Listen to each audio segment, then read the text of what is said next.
Hello my dear students, कैसे हैं आप सब। आई होप आप सब बहुत बढ़िया होंगे। मैं प्रिंस स्वागत करता हूं एक बार फिर से आप सबका आपके अपने प्लेटफॉर्म कॉमर्स अड्डा 247 के ऊपर। आज की इस क्लास के अंदर हम लोगों ने डिस्कस करना है consumer equilibrium indifference curve analysis approach से। स्टार्ट करने से पहले मैं आप लोगों को बता देना चाहता हूं कि इससे पहले हम लोग यूटिलिटी एनालिसिस के बेसिस पर कंज्यूमर इक्विलिब्रियम का कॉन्सेप्ट समझ चुके हैं और जिसकी one shot video already upload हो चुकी है यूट्यूब चैनल के ऊपर। अगर आपने अभी तक वो वीडियो नहीं देखी है तो सबसे पहले जाइए उस वीडियो को देखिएगा और उसके बाद ही आप लोगों को आईसी कर्व एनालिसिस की वीडियो बहुत अच्छी तरह से समझ में आएगी।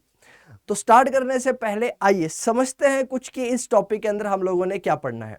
तो मैंने आपको कहीं ना कहीं बताया था कि हमारे पास कंज्यूमर इक्विलिब्रियम की बात करता हूं तो कंज्यूमर इक्विलिब्रियम को डिफाइन करने के लिए हमारे पास दो अप्रोचेस हैं।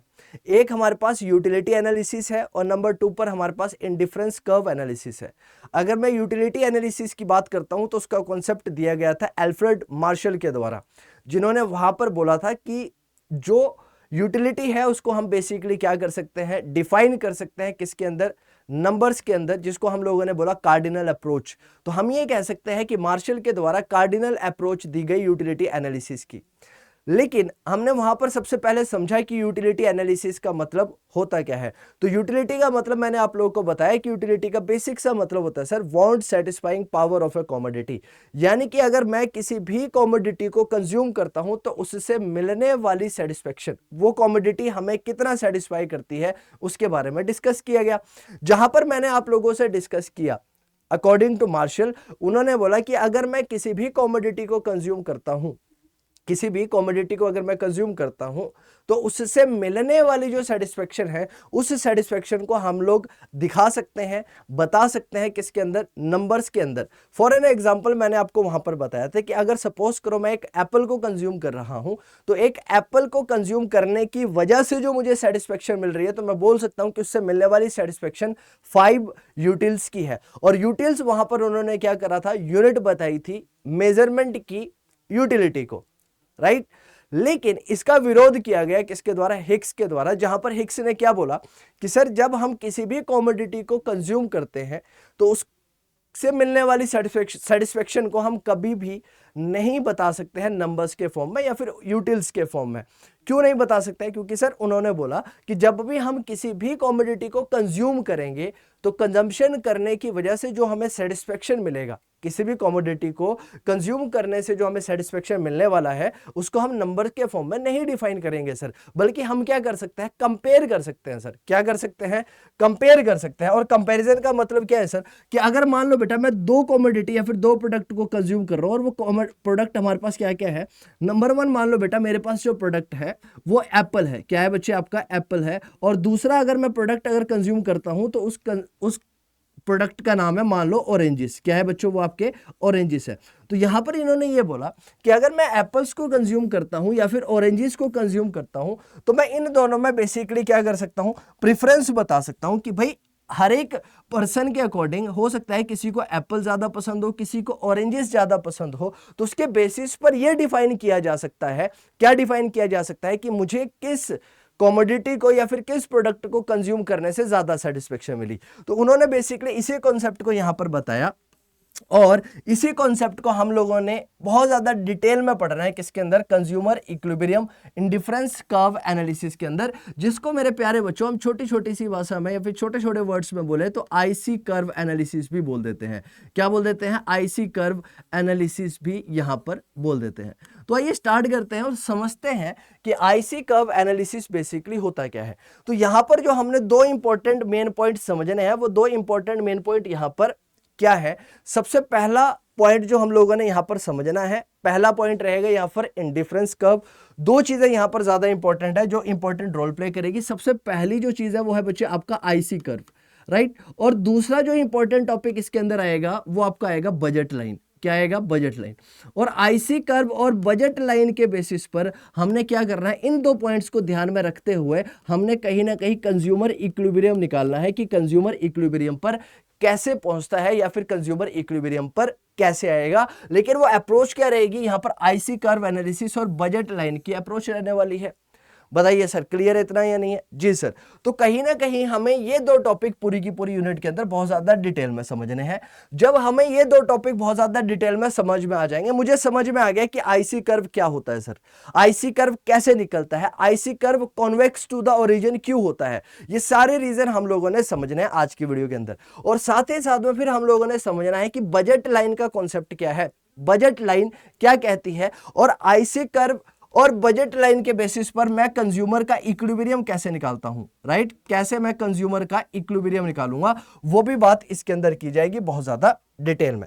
तो स्टार्ट करने से पहले मेरे प्यारे बच्चों, पूरे के पूरे चैप्टर के अंदर, यानी कि जो हमारी वन शॉट वीडियो रहने वाली है, इस पूरी की पूरी वन शॉट वीडियो के अंदर हम लोगों ने क्या क्या डिस्कस करना है, ताकि ये हमारा पूरा का पूरा टॉपिक जो है वो बहुत अच्छी तरह से कवर हो जाए। तो मेरे प्यारे बच्चों, इसके अंदर जो हम चीजें कवर करने वाले हैं, सबसे पहले आता है बच्चे हमारे पास जो सबसे पहला कॉन्सेप्ट आएगा वो है आईसी।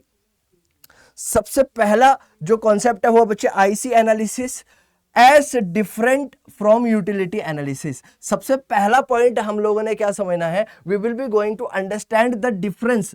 क्या समझना, सबसे पहले डिफरेंस समझेंगे सर, किसके बीच में, कि सर जो हमारी इंडिफरेंस कर्व एनालिसिस है, जिसको कि हम लोगों ने क्या बोल दिया, आईसी एनालिसिस बोल दिया, ये हमारी इंडिफरेंस कर्व एनालिसिस की जो अप्रोच है ये क्यों अलग है यूटिलिटी एनालिसिस से, ये यूटिलिटी एनालिसिस से क्यों वेराई करती है, इन दोनों में क्या डिफरेंस है। तो सबसे पहले तो हम लोगों ने ये समझना है, ठीक है।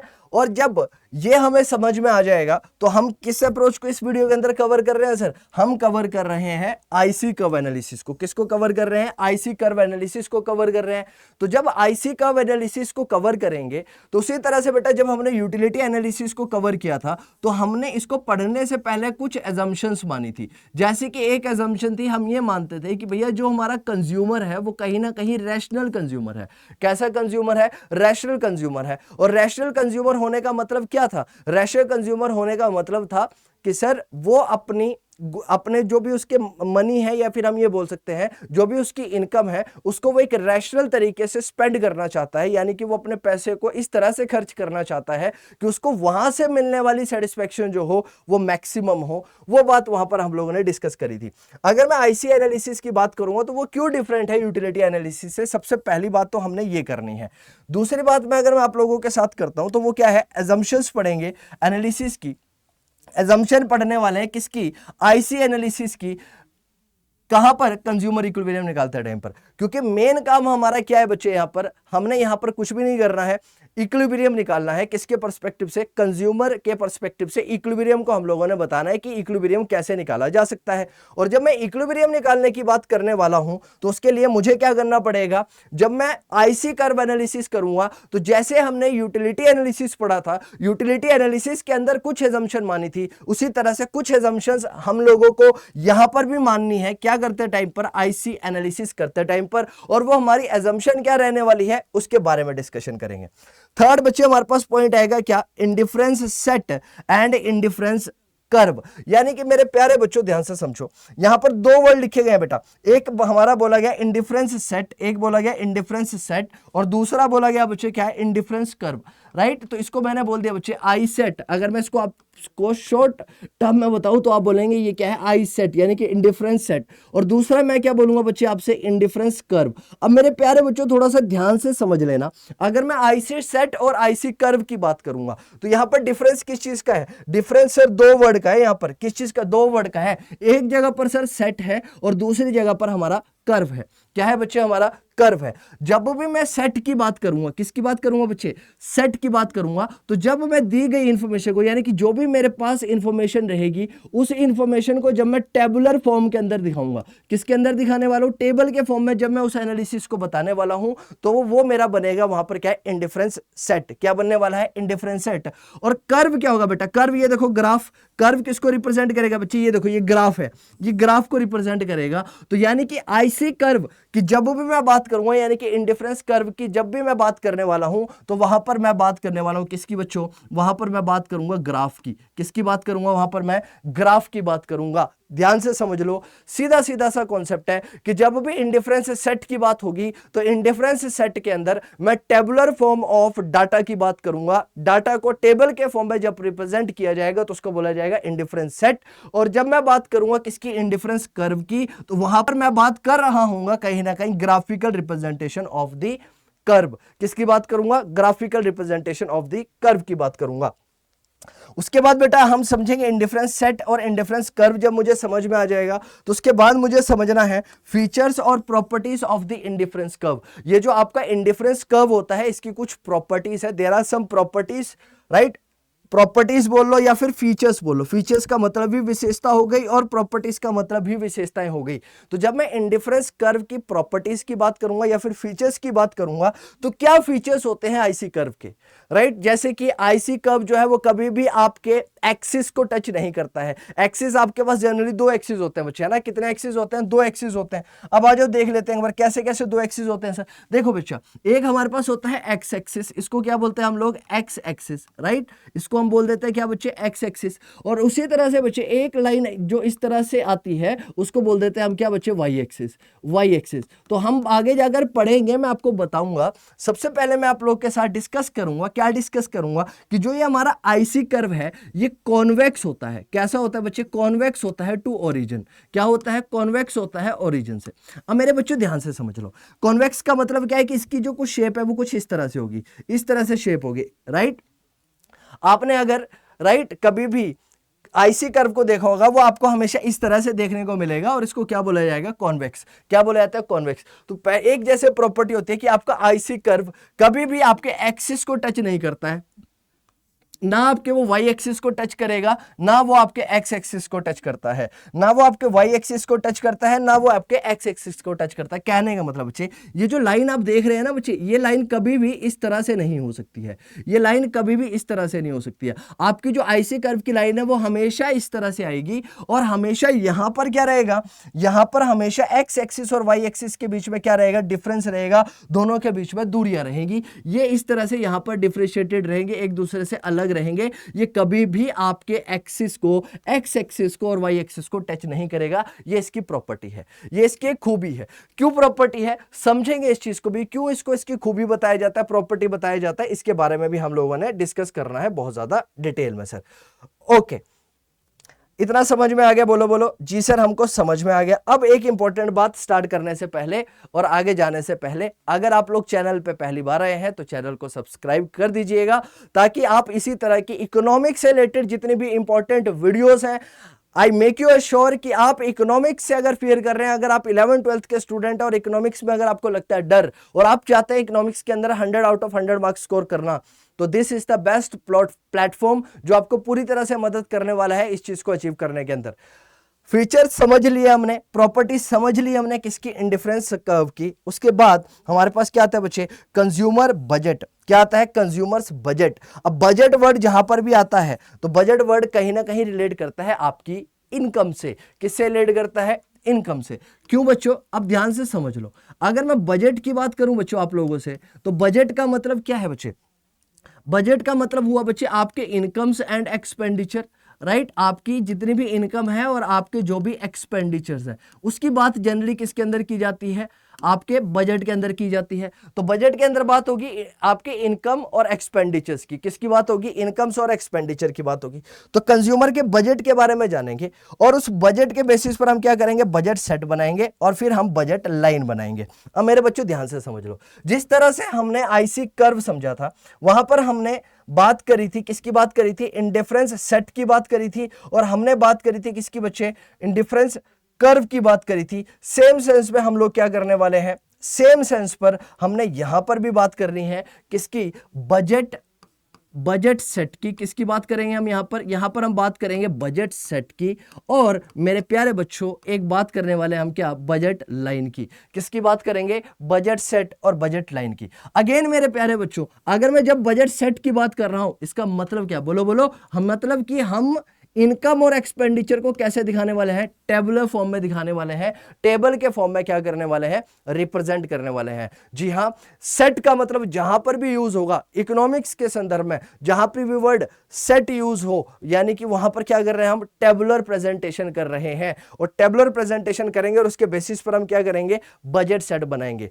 अब यहां पर क्या किया जाता है बच्चे, बजट लाइन भी बनाई जाती है। क्या बनाई जाती है, बजट लाइन बनाई जाती है। जैसे कि इंडिफरेंस कर्व के केस में, इंडिफरेंस कर्व के केस में हमने क्या बना लिया, इंडिफरेंस कर्व के केसेस में हमने कर्व बना लिया। लेकिन जब हम बात करेंगे बजट लाइन की, तो बजट लाइन कुछ इस तरह से एक लाइन आएगी, इस तरह से एक लाइन होने वाली है, और उसके ऊपर हमारे पॉइंट्स होंगे, जैसे कि ए बी पॉइंट हो गया। क्या हो गया, ए बी पॉइंट हो गया। और जब मैं इन ए बी पॉइंट्स के बारे में आपको बताऊंगा तो मैं आप लोगों को समझाऊंगा कि ये जो इस लाइन की इस साइड का जो पार्ट है, ये सारा का सारा इनसाइड का जो पार्ट है, ये सारा का सारा एक कस्टमर के लिए या फिर एक कंज्यूमर के लिए फिजिबल रीजन रहेगा। कैसा रीजन रहेगा, ये फिजिबल रीजन रहेगा। और इसके बाहर का बियॉन्ड दिस, यानी कि ये जो जितना भी ये वाला जो उसका रीजन रहेगा, राइट, ये वाला जो भी उसका रीजन रहने वाला है, ये क्या रहने वाला है, नॉन फिजिबल लाइन रहने वाला है, या फिर नॉन फिजिबल रहने वाला है। दिस विल बी फिजिबल, ये जो होगा वो आपका फिजिबल रीजन होगा। और ये वाला जो रीजन होने वाला है, ये कैसा रीजन होने वाला है,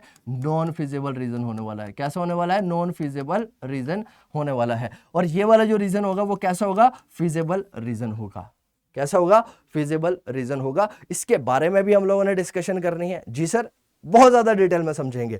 उसके बाद लास्ट सबसे ज्यादा इंपॉर्टेंट जिसके लिए हम ये पूरी कहानी कर रहे हैं या फिर ये पूरा का पूरा सब्जेक्ट समझ रहे हैं, उसके पीछे का सर एक मोस्ट इंपॉर्टेंट कहानी है आपकी, क्या, 7th point, that is optimum choice of the consumer या फिर कंज्यूमर इक्विलिब्रियम। सबसे ज्यादा इंपॉर्टेंट पॉइंट क्या है, कंज्यूमर इक्विलिब्रियम किस तरह से आपका निकलने वाला है।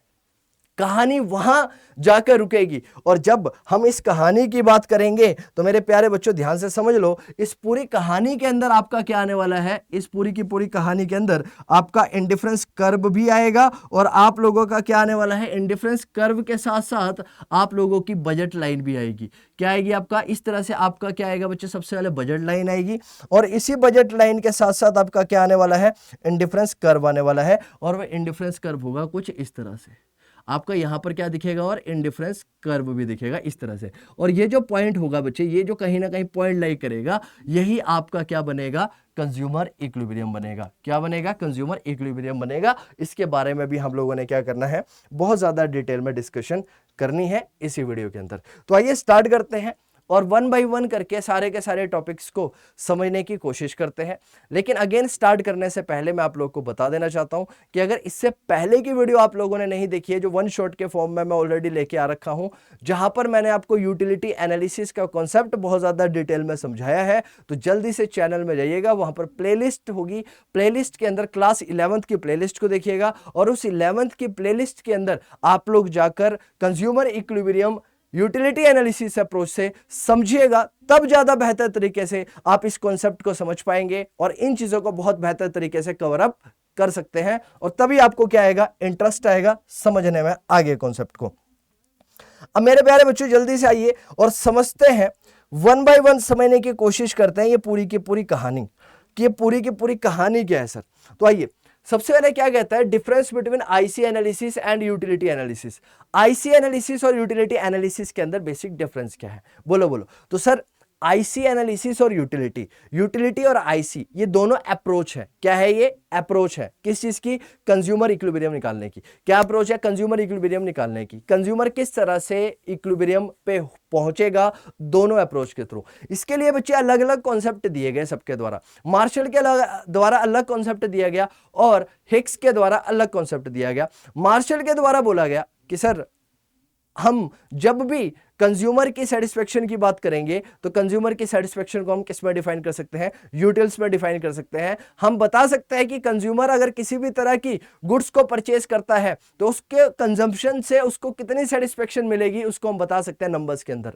लेकिन ये approach, IC curve analysis approach जो है, वो पूरी तरह से इस चीज को क्या करती है, खारिज करती है, और ये बोलती है कि हम कभी भी नहीं बता सकते कि एक कंज्यूमर को किसी गुड्स के कंजम्पशन से मिलने वाली सेटिस्फेक्शन यूनिट में कितनी होगी इसको नहीं बताया जा सकता है सर, लेकिन इसको क्या किया जा सकता है, इसको कंपेयर किया जा सकता है। क्या किया जा सकता है, कंपेयर कर सकते हैं sir, we can just only compare, comparison किया जा सकता है। लेकिन कभी भी ये नहीं बोला जा सकता है कि हमें किसी भी गुड्स को कंज्यूम करके कितनी सेटिस्फेक्शन मिलने वाली है, कितने यूटिल्स की सेटिस्फेक्शन मिलेगी।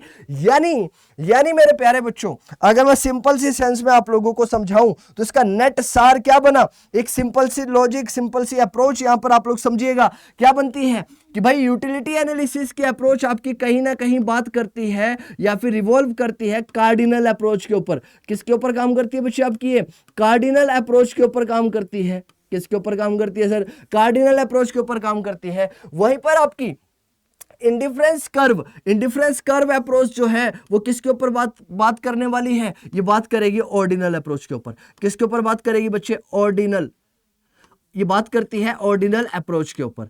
अब मेरे प्यारे बच्चों दोनों वर्ड्स पे ध्यान से मतलब समझ लो। कार्डिनल का मतलब क्या हुआ बच्चे, कार्डिनल का मतलब हुआ numbers that can be represented in the form of number system, right. और ऑर्डिनल का मतलब हुआ, ऑर्डिनल बेसिकली बताता है ऑर्डर, और ऑर्डर वर्ड दिखाता है कहीं ना कहीं बच्चे रैंकिंग। किसको दिखाता है, किसको रिप्रेजेंट करता है, इट बेसिकली रिप्रेजेंट रैंकिंग, कि रैंकिंग कितनी है सर, रैंकिंग कितनी है। जैसे कि एग्जांपल के तौर पर कहता है सर, अगर आप एक एप्पल कंज्यूम करते हैं और आप एक ऑरेंज कंज्यूम करते हैं, तो एप्पल को कंज्यूम करने की वजह से जो आपको सेटिस्फेक्शन मिली, आपने एक एप्पल को कंज्यूम किया और इससे मिलने वाली जो आपकी सेटिस्फेक्शन है, राइट, और उसके साथ में अगर आप ऑरेंज कंज्यूम कर रहे हैं तो मेरे प्यारे बच्चों आप ये बोल सकते हैं कि एप्पल क्योंकि मुझे ज्यादा पसंद है, ये मुझे ज्यादा सेटिस्फाई करेगा as compare to the orange, क्योंकि सर ऑरेंज मुझे ज्यादा पसंद नहीं है। और ध्यान से समझ लो, और ये प्रेफरेंस जो है ये person to person, customer to customer क्या कर सकती है, कंज्यूमर टू कंज्यूमर क्या कर सकती है, वेरी कर सकती है, डिफरेंस हो सकता है इसके बीच में। क्यों डिफरेंस हो सकता है, क्योंकि सर हर एक कंज्यूमर का टेस्ट एंड प्रेफरेंस अलग अलग हो सकता है। हो सकता है आपको एप्पल पसंद है, हो सकता है कोई एक ऐसा कंज्यूमर हो जिसको ऑरेंज पसंद है। अगर किसी कंज्यूमर को ऑरेंज पसंद है तो मेरे प्यारे बच्चों ध्यान से समझ लो, उसके लिए उससे मिलने वाली जो सेटिस्फेक्शन है वो ज्यादा रहने वाली है as compare to the apple. As compare to the apple orange से मिलने वाली सेटिस्फेक्शन उसके लिए क्या होगी, ज्यादा होगी। और ज्यादा होगी तो वो किस में रिप्रेजेंट करेगा, अगर ऑर्डिनल अप्रोच के अकॉर्डिंग जाए तो वो कंपेयर करेगा और बोलेगा सर ऑरेंज को मैं पहली प्रायोरिटी पे रखूंगा, ऑरेंज मेरा पहली प्रायोरिटी पे आएगा और एप्पल मेरा सेकंड प्रायोरिटी पे आएगा। क्यों, क्योंकि ऑरेंज जो है वो मुझे ज्यादा सेटिस्फाई करता है as compare to the apple. बोलो इतनी बात क्लियर है या नहीं है, जी सर क्लियर है। वहीं पर कार्डिनल अप्रोच क्या बोलेगी कि सर ऐसा नहीं होता है, सर ऐसा नहीं होता है। हम बोल सकते हैं क्योंकि मुझे एप्पल ज्यादा पसंद है तो मैं बोल सकता हूं कि एप्पल से मुझे 20 यूटिल्स की सेटिस्फेक्शन मिली। वहीं पर ऑरेंज अगर मुझे कम पसंद है तो मैं बोल सकता हूं ऑरेंज से मुझे 10 यूटिल्स की सेटिस्फेक्शन मिली। ऑरेंज से कितने यूटिल्स की सेटिस्फेक्शन मिली, 10 यूटिल्स की सेटिस्फेक्शन मिली। लेकिन मेरे प्यारे बच्चों आप खुद बताओ, ये 10 नंबर 20 30 40 50 100 ये 200 नंबर कहां से आए, कैसे आए ये नंबर। ये कोई भी कुछ भी बोल सकता है कहने के लिए। तो मैं बोल सकता हूं कि भैया अगर मेरे पास फोन है तो मेरे को इस फोन को यूज करने से 500 यूटिल्स की सेटिस्फेक्शन मिल सकती है, right. There is not a specific range और there is not a specific thing that can measure, right. हमारे पास कुछ एक स्पेसिफिक यूनिट नहीं है या नंबर्स नहीं है जिसके बेसिस पर हम डिफाइन कर सके, राइट। ये नंबर कहां से आए। तो इसीलिए ये यूटिलिटी अप्रोच जो है वो कहीं ना कहीं थोड़ी सी क्या हो जाती है, यूजफुल नहीं लगती है। तो इसी का ही फिर कहीं ना कहीं अल्टरनेटिव आया हमारे पास। क्या हमारे पास है अल्टरनेटिव आईसी एनालिसिस। क्या है हमारे पास, आईसी एनालिसिस। तो आइए थोड़ा सा समझते हैं क्या लिखा गया है। कहते हैं सर द बेसिक लिमिटेशन, और जो लिमिटेशन है अब ध्यान से समझ लो बेटा, एक चीज मेरी हमेशा याद रखना, राइट। लिमिटेशन चीजों के बीच में रहेगी, अगर लिमिटेशन नहीं होगी तो नया कभी भी निकल कर नहीं आएगा। ध्यान से समझो, अगर मुझे कुछ नया निकालना है, मुझे कुछ नया प्रोड्यूस करना है या फिर कुछ नया लेके आना है जो मार्केट में नहीं है, तो बेसिकली क्या होता है बच्चे उसके ऊपर हम क्या करते हैं, पुरानी चीजों के ऊपर हम रिसर्च करते हैं और रिसर्च करके कुछ नया लेके आते हैं। ध्यान से समझो, तो यानी कि इसके ऊपर कुछ ना कुछ कमियां दिखी, जो हमारे इकोनॉमिस्ट थे उनको इसके अंदर क्या दिखी, कमी दिखी। किसके अंदर, यूटिलिटी एनालिसिस के ऊपर। इसके ऊपर क्या दिखी, उसे कमी दिखी कि सारे कह रहे सर ये चीज बिल्कुल सही नहीं है, ऐसा नहीं हो सकता है। जब ऐसा नहीं हो सकता तो इस कमी को दूर करो। अब मैं कैसे मान लूं ये सही है या गलत है, किसी ने इस चीज को डिफाइन तो करा एटलीस्ट। आपने तो सर डिफाइन भी नहीं करा। तो हमारे पास फिर एक नए इकोनॉमिस्ट आए, कौन थे? हमारे हिक्स, जिन्होंने क्या बोला कि सर आओ हम डिफाइन करेंगे इसे, और हम इसे डिफाइन करेंगे किसके साथ? एक नई अप्रोच के साथ, और उस अप्रोच का नाम देंगे हम आईसी एनालिसिस। क्या नाम देंगे हम उस अप्रोच का? IC analysis. और आईसी एनालिसिस का मतलब क्या है? Indifference curve analysis. क्या है? Indifference curve analysis. तो आइए, तो क्या कहता है? कहता है सर द बेसिक लिमिटेशन, इस अप्रोच की, यूटिलिटी एनालिसिस की एक लिमिटेशन है सर। कहता है इसकी क्या है? लिमिटेशन है। क्या लिमिटेशन है sir? The basic limitation of the utility is that it is based on the assumption. सबसे पहली ही समस्या इसके साथ क्या है कि एक अजम्पशन के ऊपर बेस्ड है, अजम्पशन मानी गई है। वो अजम्पशन क्या है हमारी? वो अजम्पशन है, बोलो बोलो क्या है मेरे प्यारे बच्चों? It is based on the assumption of cardinal measurement. Cardinal measurement की आइए नंबर में नापिए, किसको? Of utility. यूटिलिटी को आइए और नंबर में मेजर करिए। सबसे बड़ी लिमिटेशन है ये, राइट? और इट मींस, इसका मतलब है that utility can be expressed, कि पूरी की पूरी यूटिलिटी को मैं एक्सप्रेस कर सकता हूं किसके टर्म्स में? कार्डिनल नंबर्स के फॉर्म में। जो मेरी यूटिलिटी है, यानी कि जो मेरी वांट सेटिस्फाइंग पावर है कमोडिटी की, उसको मैं क्या कर सकता हूं? नंबर्स में बता सकता हूं। जैसे कि सर 1 2 3 4 5 6, और इसके लिए यूनिट दी गई, और उस यूनिट का नाम क्या रखा गया? उस यूनिट का नाम रखा गया यूटिल्स। क्या यूनिट बताई गई? यूटिल्स बताई गई कि यूटिल्स जो होगी वो यूनिट होगी मेजरमेंट की। किसके मेजरमेंट की यूनिट रहने वाली है? यूटिलिटी एनालिसिस के अंदर जो हमारी वांट सेटिस्फाइंग पावर है, यानी कि एक कमोडिटी से कितनी सेटिस्फेक्शन मिलती है, उसको मेजर करना है, तो उसको मेजर कर सकते हैं हम एक यूनिट में, जिसका नाम दिया गया यूटिल्स। वेरएस इसका अपोजिट यानी कि IC analysis, whereas IC analysis discard, IC analysis इस लिमिटेशन को पूरी तरह से डिस्कार्ड करता है और क्रॉस लगाता है। कहता सर ये गलत बात है, ऐसा नहीं हो सकता है। इस अजम्पशन को डिस्कार्ड करता है और बोलता है कि सर मैं तो बेस्ड हूं एक कॉन्सेप्ट के ऊपर, और उस कॉन्सेप्ट का नाम क्या है? Ordinal measurement of utility. Concept क्या है? Ordinal measurement of utility. Cardinal के ऊपर बेस्ड है हमारी utility analysis, IC curve analysis हमारी बेस्ड है ऑर्डिनल मेजरमेंट के ऊपर। अब इस कॉन्सेप्ट के अकॉर्डिंग ध्यान से समझो क्या कहता है। कहता है अकॉर्डिंग टू दिस कॉन्सेप्ट, यहां पर बताया देखो ranking. According to this concept the utility can be ranked, utility को सिर्फ और सिर्फ रैंक किया जा सकता है, हाई और लो। क्या किया जाता है? हाई और लो, मोर और less. It can never be expressed in the terms of unit such as 1 2 3 4 5 6। इसको कभी भी नंबर्स में रिप्रेजेंट नहीं किया जा सकता है मेरे प्यारे बच्चों। बस इसको क्या बोला जा सकता है? हाई और लो। आपने क्या याद रखना है कि आईसी कर्व एनालिसिस के अंदर बात करेंगे, किसकी बात करेंगे मेरे प्यारे बच्चों? हाई और लो। बस बात करेंगे हाई और लो की। यानी कि जब मैंने एग्जांपल दिया आपको, किसका एग्जांपल दिया मैंने आपको मैंने एग्जांपल दिया एप्पल्स का, मैंने आपको एग्जांपल दिया सर ऑरेंजेस का, तो हम ये बोल सकते हैं कि apples gives me more, apple gives me more satisfaction as compare to oranges, or we can say that apples gives me more satisfaction and oranges gives me less satisfaction। और ऐसा कहां पर है? आईसी कर्व एनालिसिस के अंदर है। IC curve analysis की सबसे पहली ही कहानी क्या है कि यहां पर हम ऑर्डिनल अप्रोच को मानेंगे, यहां पर कार्डिनल अप्रोच को सिरे से क्या कर दिया जाएगा? खारिज कर दिया जाएगा, हटा दिया जाएगा। वहां पर नहीं मानते हैं, एज्यूम नहीं करते हैं। पहली बात, बोलो जी सर, बातें क्लियर है इतनी? जी सर क्लियर है सर इतनी बातें। समझ में आया आप लोगों को? जी हाँ समझ में आया है तो चैनल को लाइक शेयर सब्सक्राइब, आप लोगों ने बस लाइक शेयर सब्सक्राइब करना है। अगर आप लोग लाइक शेयर सब्सक्राइब कर रहे हैं, इसका मतलब कि आप लोगों को समझ में आ रहा है, आप लोग बहुत बेहतर तरीके से कॉन्सेप्ट को समझ पा रहे हैं। अगर आप लोगों को समझ में आ रहा है तो यह आपका कर्तव्य बनता है कि आप चैनल को लाइक शेयर सब्सक्राइब जरूर करें। अब मेरे प्यारे बच्चों, अब कुछ एजम्पशन है आईसी कर्व एनालिसिस की। अब ऐसी ही कुछ एजम्पशन हम लोगों ने पढ़ी थी। कहां पर पढ़ी थी इस तरह की एजम्पशन? ऐसी ही एजम्पशन सर मेरे प्यारे बच्चों कहां पर पढ़ी थी हमने? तो आप बोलोगे सर ऐसी ही एजम्पशन हमने कुछ पढ़ी थी। कहां पर पढ़ी थी ऐसी एजम्पशन? याद करो सर, आपने ऐसी एजम्पशन हमें पढ़ाई थी कहां पर? यूटिलिटी एनालिसिस के अंदर। तो उसी तरह से जब कार्डिनल ऑर्डिनल अप्रोच का कॉन्सेप्ट आया तो यहां पर भी कुछ एजम्पशन मानेगी कि भैया आपको ये चीजें माननी पड़ेगी, तब जाकर आप कहीं ना कहीं सही तरीके से चीजों को वेरीफाई कर सकते हो।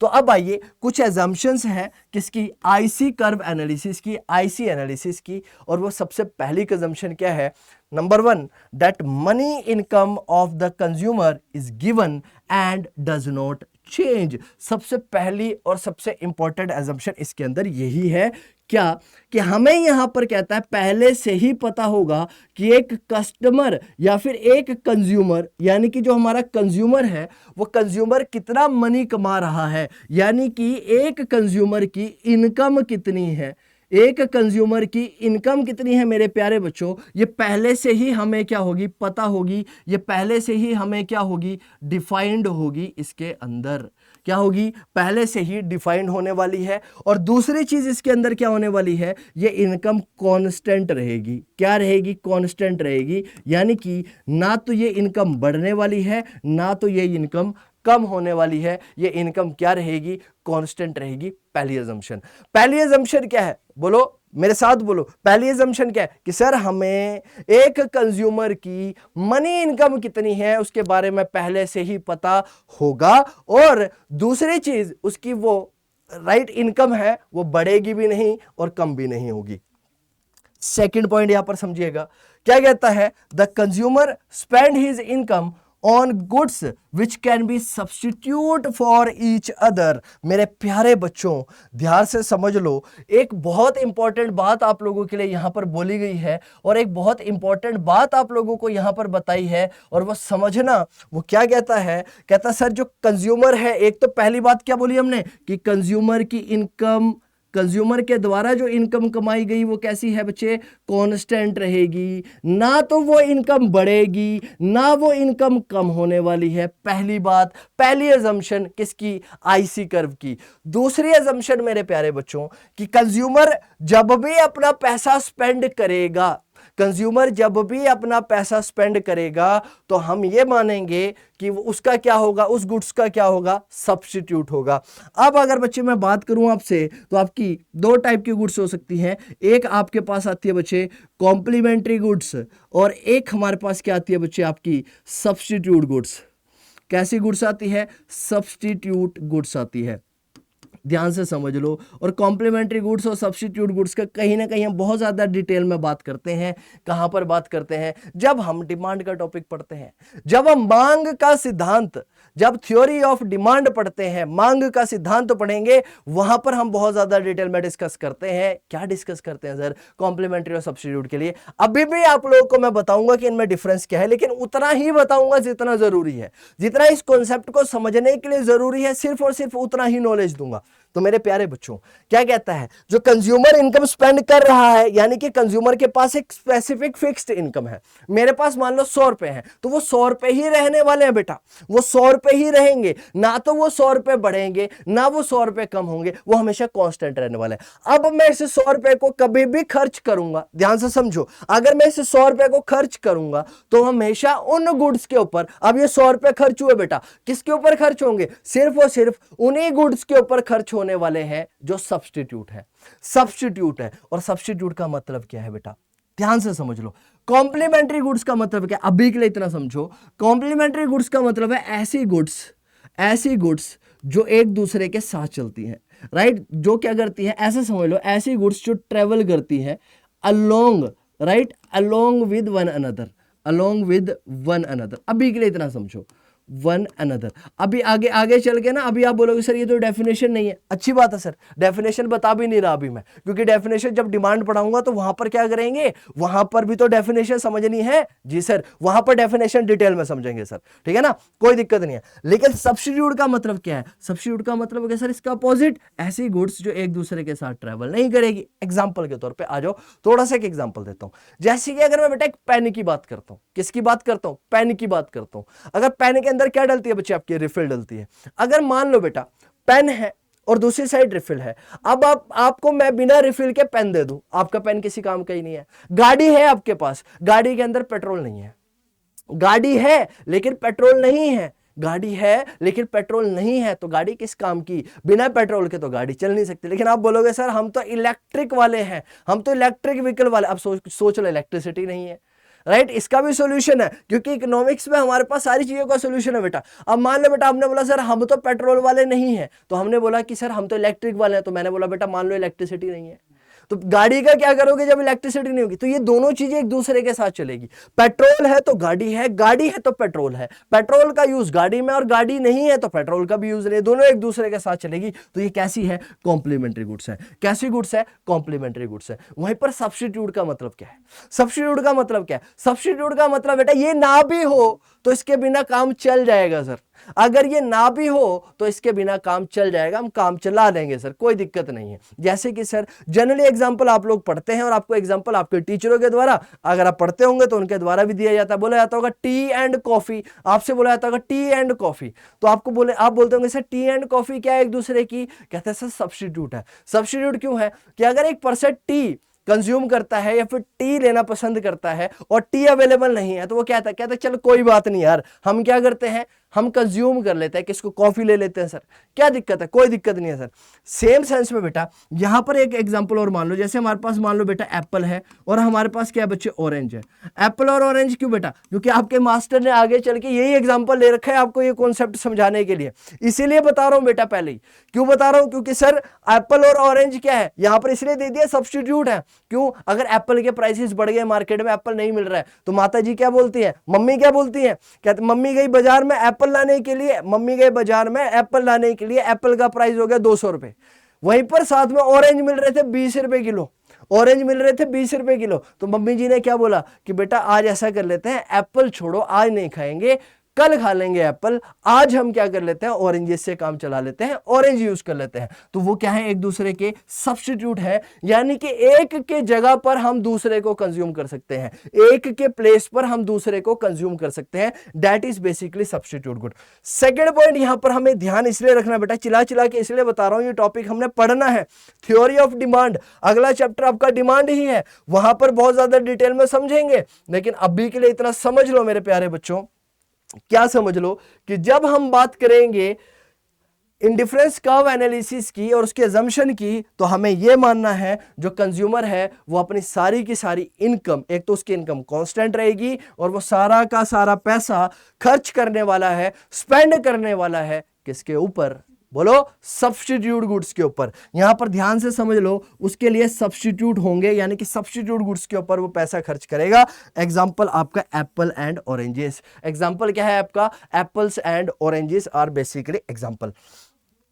थर्ड पॉइंट मेरे प्यारे बच्चों क्या कहता है, द कंज्यूमर्स प्रेफरेंस और scale of preference for the goods is well defined. It means that the intensity of desire would increase when he has less left of it, and intensity of the desire will decrease when he has more of it, right। इसका कहने का मतलब क्या कहता था, the consumer preference और scale of preference for the goods is well defined, right. यहां पर उसकी प्रेफरेंस, कंज्यूमर की प्रेफरेंस जो है चीजों को लेकर वो पहले से डिफाइंड रहेगी। कहने का मतलब कहते हैं सर आप खुद सोचो और बताओ मुझे, सर अगर हमारे पास कोई चीज बहुत ज्यादा क्वांटिटी के अंदर अवेलेबल है, कोई चीज हमारे पास बहुत ज्यादा क्वांटिटी के अंदर क्या है, अवेलेबल है, ठीक है ना, तो जब हमारे पास कोई चीज बहुत ज्यादा क्वांटिटी के अंदर अवेलेबल हो जाती है तो उसकी इतनी ज्यादा वैल्यू हमारी नजरों में नहीं रहती है, हमें वो चीज ज्यादा नहीं चाहिए होती सर। लेकिन अगर मान लो बेटा कोई चीज हमारे पास बहुत लेस क्वांटिटी में है, तो हम क्या सोचते हैं, काश ये थोड़ी सी और होती तो मजा आ जाता, राइट। तो हमारे पास अगर किसी चीज की क्वांटिटी ज्यादा है तो हम उसको क्या करेंगे, हम उसकी इतनी ज्यादा वैल्यू नहीं करेंगे, उसकी इंटेंसिटी इतनी ज्यादा नहीं होगी। वही बात यहां पर बोली है कि जो कंज्यूमर की प्रेफरेंस है गुड्स के लिए वो वेल डिफाइंड है, और जनरली ऐसा होता है। इसका मतलब यह है कि जो इंटेंसिटी है डिजायर का मतलब क्या हुआ बच्चे, इच्छा। ये डिजायर स्विफ्ट डिजायर गाड़ी वाला डिजायर नहीं है, ये डिजायर का मतलब है इच्छा। तो अगर एक कंज्यूमर की अगर मैं बात करूं तो जनरली इंटेंसिटी, राइट, इंटेंसिटी किसकी, डिजायर की बढ़ेगी अगर उसके पास वो चीजें क्या है, कम है। वहीं पर उसकी इंटेंसिटी कम हो जाएगी अगर कोई चीज उसके पास क्या है, बहुत ज्यादा क्वांटिटी में अवेलेबल है। वो बात बोली गई है। फोर्थ पॉइंट क्या बोलता है, कहता है sir more of a good gives more satisfaction to the consumer, this is also called monotonic preference. आहा, बहुत प्यारी बात लिखी गई है बेटा, मोनोटोनिक प्रेफरेंस। मोनोटोनिक प्रेफरेंस का मतलब क्या है, याद करो यूटिलिटी एनालिसिस। यूटिलिटी एनालिसिस के अंदर क्या बोला गया था कि जैसे ही कंज्यूमर ज्यादा कमोडिटी को परचेस करेगा, ज्यादा कमोडिटी को कंज्यूम करेगा, उससे अगली मिलने वाली कमोडिटी से उसकी जो उससे जो मिलने वाली सेटिस्फेक्शन है वो क्या होती चली जाएगी, कम होती चली जाएगी। लेकिन ये क्या बोलता है, ये बोलता है ज्यादा सेटिस्फेक्शन मिलेगी एक कंज्यूमर को, ज्यादा गुड्स होंगी तो ज्यादा सेटिस्फेक्शन मिलने वाली है उसको, और इसको बोला गया monotonic preference for the goods, right. This assumption is taken to simplify the description of IC analysis, और ये जनरली assumption इसलिए ली गई है ताकि हम IC कर्व एनालिसिस को बहुत अच्छी तरह से आपको समझा सके, या फिर IC कर्व को अच्छे से समझा जा सके। लास्ट पॉइंट क्या बच्चे हमारे पास, the last important point is the consumer is rational. Rational का मतलब क्या है, ये आपने यूटिलिटी एनालिसिस के अंदर भी ये चीज पढ़ी थी।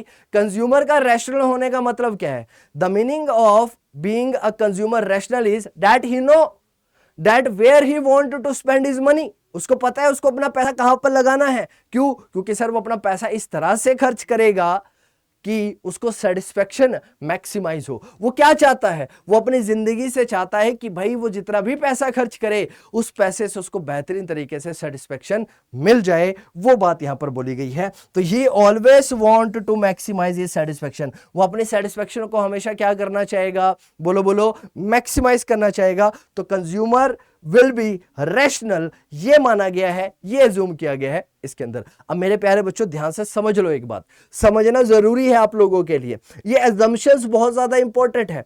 क्योंकि अगर पेपर में आप लोगों से पूछ लिया गया कि आईसी कर्व को एक्सप्लेन करो, तो आईसी कर्व को एक्सप्लेन करने के लिए आपको ये अजम्पशंस पहले माननी पड़ेगी, और अजम्पशंस आप लोगों को पता होनी चाहिए। क्योंकि अगर आपको अजम्पशंस के बारे में पता नहीं है तो आप उसको एक्सप्लेन नहीं कर पाओगे, और वो आईसी कर्व तभी एक्सप्लेन होगा जब ये अजम्पशंस आप लोगों को पता होगी, जब ये अजम्पशंस आप लोगों को पता होगी। तो जल्दी से ये अजम्पशंस देख लीजिए, ये अजम्पशंस इंपॉर्टेंट है, इसका स्क्रीनशॉट ले लीजिए, और फिर हम आगे पढ़ने की कोशिश करते हैं और आगे कॉन्सेप्ट को समझने की बात करते हैं। सर नेक्स्ट आ जाओ मेरे प्यारे बच्चों, अब इंपॉर्टेंट पॉइंट पे आ जाते हैं। किस पे आ जाते हैं? इंपॉर्टेंट पॉइंट पे ना। बात आ गई बच्चे किसकी? इंडिफरेंस सेट की। अरे सर ये तो इंडिफरेंस सेट आ गया। इंडिफरेंस सेट आपने पहले ही तो बताया था, यानी कि टेबुलर फॉर्म में इंफॉर्मेशन को रिप्रेजेंट करना, टेबुलर फॉर्म में इंफॉर्मेशन को रिप्रेजेंट करना, यानी कि टेबल के फॉर्म में इंफॉर्मेशन को दिखाना। कहां पर है सर? ओहो सर ये रहा। देखिए सर ये तो हमें दिख ही नहीं रही थोड़ी ढंग से, कोई बात नहीं, हम आपके लिए इसको ड्रॉ कर देंगे। और साथ में क्या लिखा है बच्चे यहाँ पर? And indifference curve. और साथ में हमें क्या एक्सप्लेन करना है यहाँ पर? इंडिफरेंस कर्व एक्सप्लेन करना है। We will be going to explain indifference curve. तो क्या कहता है? कहता है let us try to understand the concept with the help of example. अब हमें समझना है indifference set and indifference curve, यानी कि I set and I C curve. ध्यान से समझ लो। सेट का मतलब क्या हुआ बच्चे? सेट का मतलब हुआ टेबल। तो आ जाओ बेटा, टेबल तो बनी हुई है, टेबल तो बनी हुई है सर, टेबल तो बनी है लेकिन हमें ढंग से नहीं दिख रही है। तो कोई बात नहीं बेटा, दिखा देते हैं आपको ढंग से। ये हमारे पास टेबल है, ये हमारे पास क्या है बच्चों? टेबल है। ओके सर, ठीक है। तो देखो क्या लिखता है? Consider a situation where a customer is spending his income across goods A and B. अब मान लिया मैंने, क्या माना कि कंज्यूमर की इनकम, पहली बात यहां पर क्या मान रहे हैं कि कंज्यूमर की इनकम फिक्स है। कंज्यूमर की इनकम क्या रहने वाली है मेरे प्यारे बच्चों? फिक्स रहने वाली है। सेकंड बात हमने क्या मानी? ये पैसा इन्वेस्ट करेगा किसके अंदर? सिर्फ और सिर्फ सब्स्टिट्यूट गुड्स में। किस में करने वाला है? सब्स्टिट्यूट गुड्स में। तो हमने ये माना, कहता है आओ एक सिचुएशन माने, आओ इस सिचुएशन को समझने के लिए एक सिचुएशन माने कि कंज्यूमर के पास इनकम फिक्स है। और अभी ये भी बता देता हूं कि इनकम कितनी मानेंगे हम आगे चल के। हमने इनकम माननी है कि भाई उस कंज्यूमर की इनकम 60 रुपए है। क्यों 60 रुपए है? क्योंकि आगे जो मैंने आपको कॉन्सेप्ट समझाया है ना, ये 60 रुपए के एग्जांपल के साथ समझाया है, राइट। अब मैंने मान लिया ये 60 रुपए के कंज्यूमर ने खर्च करने हैं, स्पेंड करने हैं। ओके सर, करवाइए सर स्पेंड, क्या दिक्कत है? तो हमने ये माना कि ये दो गुड्स के अक्रॉस ये पूरे के पूरे 60 रुपए को खर्च करने वाला है। तो हम एक सिचुएशन मानते हैं जहां पर कंज्यूमर अपनी इनकम को स्पेंड करेगा दो गुड्स के ऊपर, ए एंड बी के ऊपर, और ए गुड्स क्या है बच्चे, एप्पल है, और दूसरी गुड्स क्या है, ऑरेंज है। तभी तो बेटा मैं पहले आपको एग्जांपल दे रहा था सब्स्टिट्यूट गुड्स के अंदर एप्पल ऑरेंज, एप्पल ऑरेंज, क्यों? क्योंकि मैंने एग्जांपल ही यही ले रखा है आपको समझाने के लिए, इसीलिए दे रहा था सर। अब सबसे पहले यहां पर क्या बात कर रहा है, सबसे पहले यहां पर कहता है कॉम्बिनेशंस। आइए सर कॉम्बिनेशंस बनाते हैं, आ जाओ सर कॉम्बिनेशंस बना लेते हैं। कॉम्बिनेशन मैंने बोला ए, मैंने बोला एक कॉम्बिनेशन बी, मैंने बोला एक कॉम्बिनेशन सी, और मैंने बोला एक कॉम्बिनेशन डी। क्या बोला मैंने आपसे, एक कॉम्बिनेशन ए, एक कॉम्बिनेशन बी, और एक कॉम्बिनेशन सी, और एक कॉम्बिनेशन डी। मैंने बोला एप्पल 1, एप्पल मैंने बोला बच्चों 1, राइट। दूसरा मैंने बोला एप्पल की 2 यूनिट, और थर्ड मैंने बोला एप्पल की 3 यूनिट, और फिर बोला मैंने 4th यूनिट। अब हमारे पास क्या बच्चे, 10 रुपए, 10 यूनिट ऑरेंज की, 7 यूनिट हमारे पास ऑरेंज की, और फिर हमारे पास 5, और फिर 4, राइट। ये हमारे पास है मार्जिनल रेट ऑफ सब्स्टिट्यूशन, जिसको एमआरएस बोलते हैं। और ये जनरली क्या होता है, ये जनरली बताता है loss divided by gain, loss divided by gain. और कई बार हम कई जगह पर इसको पढ़ते हैं, या फिर एमआरएस को रिप्रेजेंट किया जाता है आपका, क्या सर, क्या अभी बता देते हैं सर, क्या दिक्कत है। एमआरएस आपका रिप्रेजेंट करता है, MRS is equal to delta Y upon delta X, इससे भी रिप्रेजेंट किया जाता है।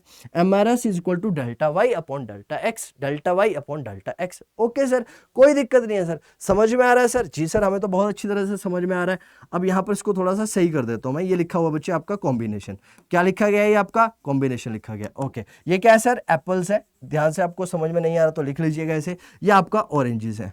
मैंने मान लिया कि जो आपका एप्पल है ये गुड्स एक्स है, और आपके ऑरेंजेस जो है वो गुड्स वाई है। एप्पल जो है वो आपके क्या है, गुड्स एक्स है, इसको एक्स मान लो, और इसको मान लो बेटा वाई।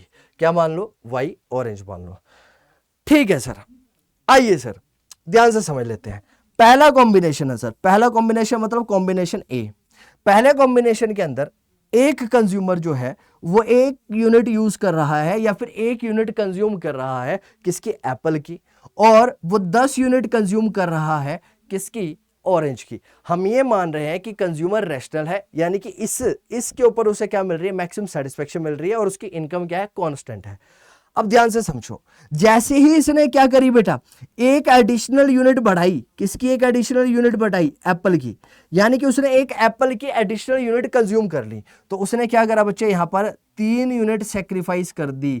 3 यूनिट क्या कर दी बच्चे, उसने सेक्रीफाइस कर दी, 3 यूनिट छोड़ दी। किसकी 3 यूनिट छोड़ दी, ऑरेंजेस की 3 यूनिट छोड़ दी। अब मेरे प्यारे बच्चों फिर समझो, उसने 1 यूनिट और बढ़ाई एप्पल की, उसने बोला सर 1 एप्पल की यूनिट और कंज्यूम करूंगा, तो मैंने बोला कोई बात नहीं, कर ले भाई, लेकिन तुझे ऑरेंज की क्या करनी पड़ेगी, छोड़नी पड़ेगी। यहां पर कितनी यूनिट छोड़ी उसने ऑरेंज की, सर 2 यूनिट छोड़ दी। कितनी यूनिट छोड़ दी, 2 यूनिट छोड़ ली।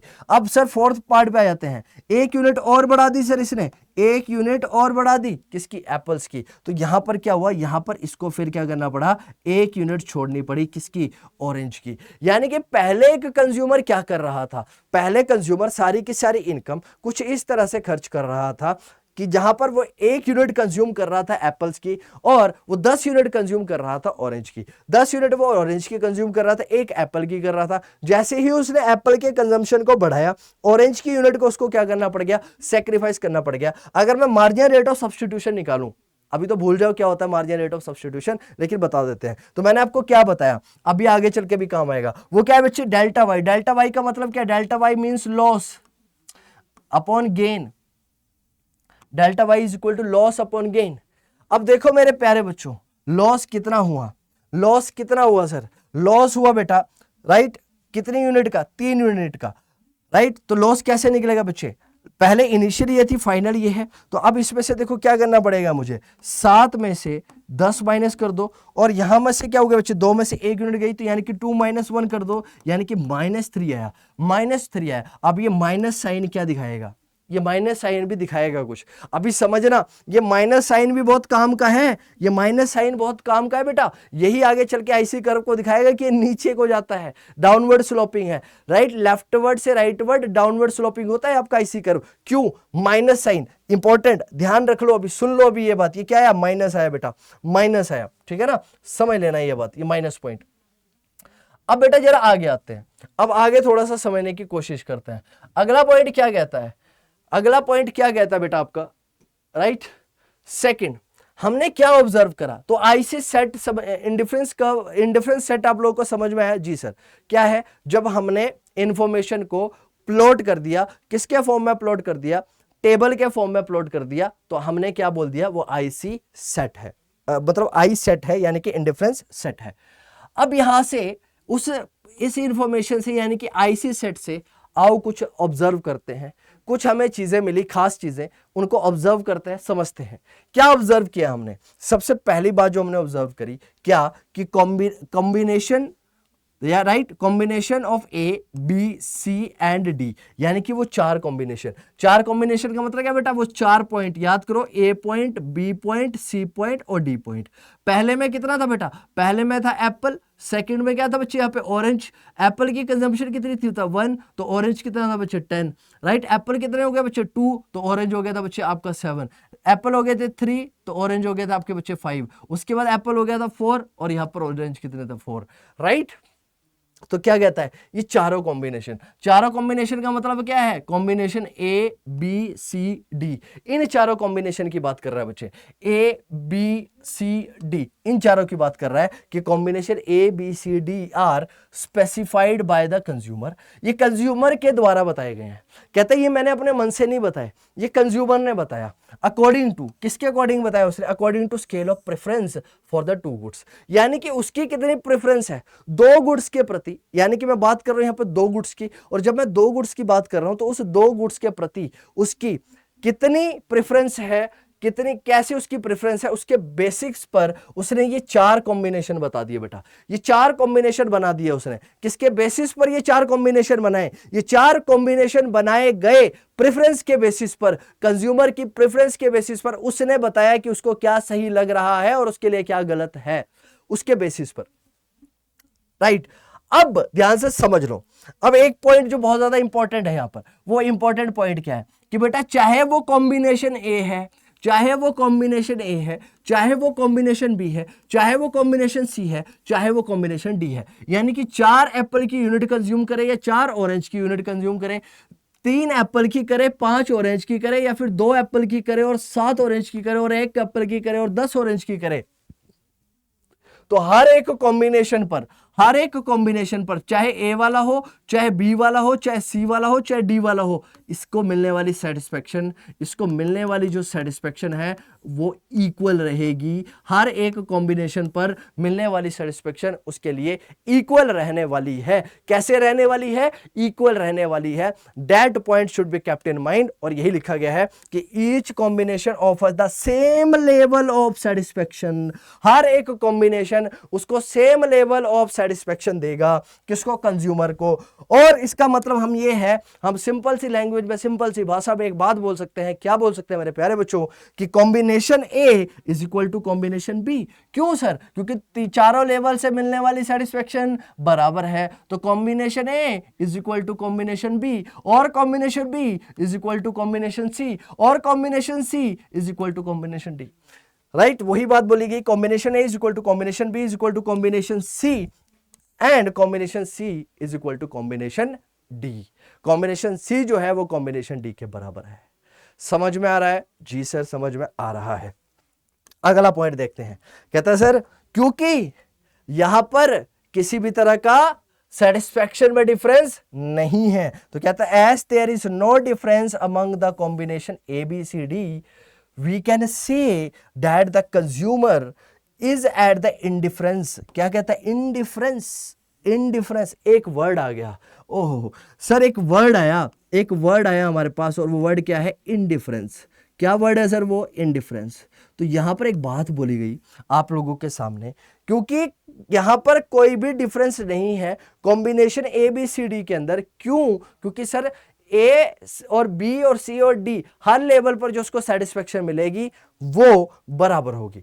अब थोड़ा सा ऐसे समझ लो, अगर आपने यूटिलिटी एनालिसिस पढ़ी है तो मैं अगर आपको समझाऊं, आपको मैं सिंपल से सेंस में समझाऊं, अगर मैं आपसे बोलूं कि अगर वो 1 यूनिट एप्पल की कंज्यूम करता है और 10 यूनिट अगर वो ऑरेंज की कंज्यूम करता है कस्टमर, और वो बोलता है कि मुझे 100 यूटिल्स की सेटिस्फेक्शन मिल रही है, कितने की मिल रही है? 100 यूटिल्स की। वैसे ये कॉन्सेप्ट है नहीं यहाँ पर, तो वो बोलेगा कि अगर ये बी कॉम्बिनेशन हो जाए, यानी कि 2 यूनिट एप्पल की कंज्यूम कर ले और 7 ऑरेंज की कर ले, तब भी उसे 100 यूटिल्स की सेटिस्फेक्शन मिलेगी। और यहाँ पर भी उसे 100 की ही मिलने वाली है और यहाँ पर भी उसको 100 की ही मिलेगी। यही बात बोली गई है और यही बात बताई गई है इसके अंदर। इसके अलावा मेरे प्यारे बच्चों, इसके अंदर कुछ अलग से नहीं बोला गया है, यही बात समझाई गई है डिटेल में। और इसी पॉइंट को बोल दिया हमने इंडिफरेंस। क्या बोल दिया इसे? इंडिफरेंस। तो हम ये बोल सकते हैं, वी कैन से कि यहां पर जो कंज्यूमर है या फिर यहां पर जो कस्टमर है वो क्या है? इंडिफरेंस पे है हर एक कॉम्बिनेशन पर, क्योंकि सेटिस्फेक्शन हर लेवल पर बराबर है। All this combination forms an indifference set for the consumer. इसीलिए ये सारे के सारे क्या बनाते हैं? एक इंडिफरेंस सेट बनाते हैं। क्या बनाते हैं? इंडिफरेंस सेट बनाते हैं, क्योंकि हर लेवल पर कंज्यूमर को मिलने वाली सेटिस्फेक्शन जो है वो बराबर है, वो इक्वल है। ये बात बोली गई है इसके अंदर।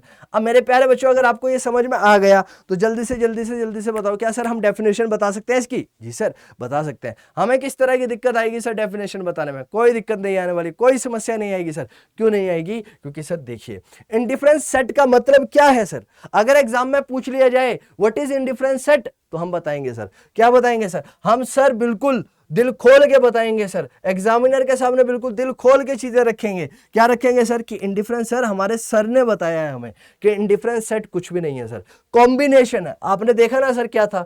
कॉम्बिनेशन था। किसका कॉम्बिनेशन था? दो गुड्स का कॉम्बिनेशन था। दो गुड्स का कॉम्बिनेशन था जो क्या ऑफर कर रही है?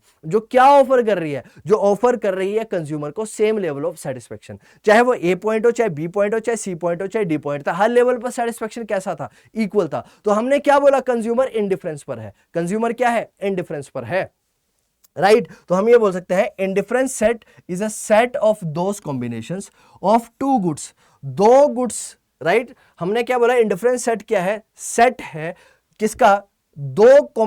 सेट है कॉम्बिनेशंस का, दो गुड्स का, जो कि ऑफर करती है किसी भी कंज्यूमर को सेम लेवल की सेटिस्फेक्शन, ताकि जो कंज्यूमर है वो हमेशा किस पे रहे?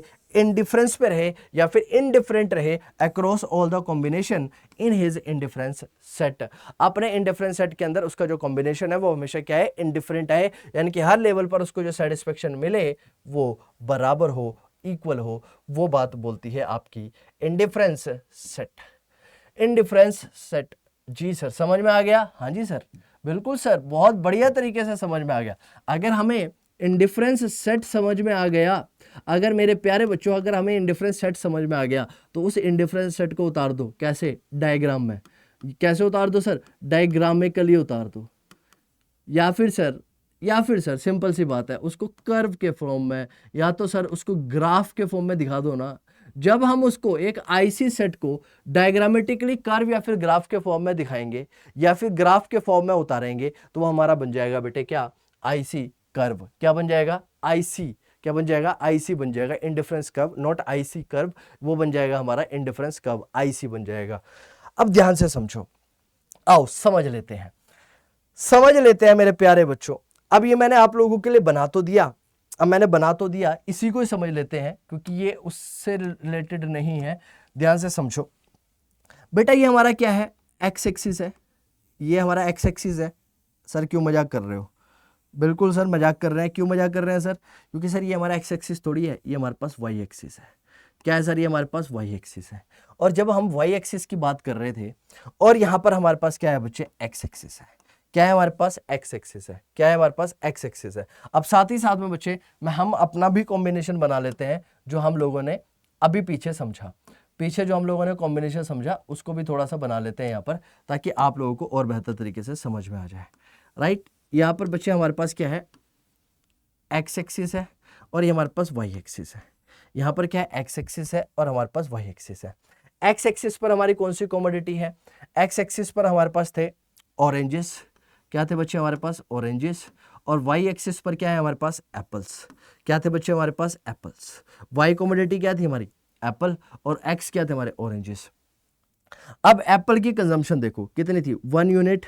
फिर बच्चे कितनी थी? 2 यूनिट। फिर कितनी थी बच्चे? 3 यूनिट। और सर हमारे पास थी 4 यूनिट। 4 यूनिट। उसी तरह से मेरे प्यारे बच्चों यहां पर देखो कितनी थी? 2, 4, 6, 8, 10, राइट। ऐसा कुछ कॉम्बिनेशन था? जी सर। जब हम जब हम एप्पल की 1 यूनिट कंज्यूम कर रहे थे तो हम ऑरेंज की कितनी यूनिट कंज्यूम कर रहे थे सर? 10। तो ये पॉइंट यहाँ पर आएगा हमारा, यानी कि 1,10। ये पॉइंट यहाँ आना चाहिए या नहीं आना चाहिए? जी सर, बिल्कुल आना चाहिए सर। क्यों नहीं आना चाहिए सर? यही आना चाहिए। सेकंड पॉइंट, जब हम सेकंड यूनिट कंज्यूम कर रहे थे तो ऑरेंज जो थे हमारे वो कितने थे? 7, और 7 आएगा यहाँ पर, और ये आएगा कुछ यहाँ पर, राइट। ये बना आपका 2,7, 2,7। यस और नो? जी सर, बिल्कुल सर। अब थर्ड यूनिट कंज्यूम करी, थर्ड करी तो कितनी थी बच्चे? 5। थर्ड करी तो कितनी थी बच्चे? 5। तो यहां पर आया कहीं पर 3,5। कितना आया बच्चे हमारा? 3,5। जब हमने 4 यूनिट कंज्यूम कर ली, किसकी?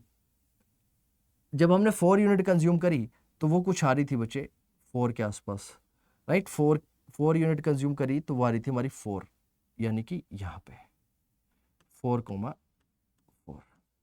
4,4। और जब मैं इसको जोड़ूंगा, और अगर मैं इसको जोड़ दूं बच्चे, तो ये कुछ ऐसे निकल कर आएगी बच्चे आपकी। ये जो आपका कर्व है ये कुछ इस तरह से आएगा, इस तरह से आएगा आपका कर्व, इस तरह से। बोलो सर, क्या क्लियर है? अरे सर बिंदास क्लियर है सर, कोई समस्या ही नहीं है सर, बिल्कुल बिंदास क्लियर हो गया सर। ये पॉइंट तो कैसे क्लियर हो गया? कुछ ऐसा निकल कर आएगा कर्व या नहीं निकल कर आएगा? अरे निकल कर आएगा या नहीं निकल कर आएगा? जी सर, हमने क्या करा? इंडिफरेंस सेट के पॉइंट्स को प्लेस कर दिया ग्राफिकली। जब हमने आईसी कर्व को ग्राफिकली प्लेस किया तो मेरा निकल कर आ गया इंडिफरेंस। आई सेट को जब मैंने ग्राफिकली प्रेजेंट किया तो मेरा निकल कर आ गया क्या निकल कर आ गया? Indifference curve. जी सर, बिल्कुल क्लियर है सर। ओके सर, क्लियर है? जी सर, क्लियर है। अब आ जाओ जरा, मैं इन पॉइंट्स को प्लेस कर देता हूं एक बार। आ जाओ, ये क्या है बच्चे? 4,4। अब ये थोड़ा सा टेढ़ा हो गया है शायद, राइट, ऐसा कुछ। यहां पे है थर्ड 3,5, ये बिल्कुल ओके है। देन हमारे पास 2,7, ओके सर। 1,10, 1,10 sir, 1,10, right.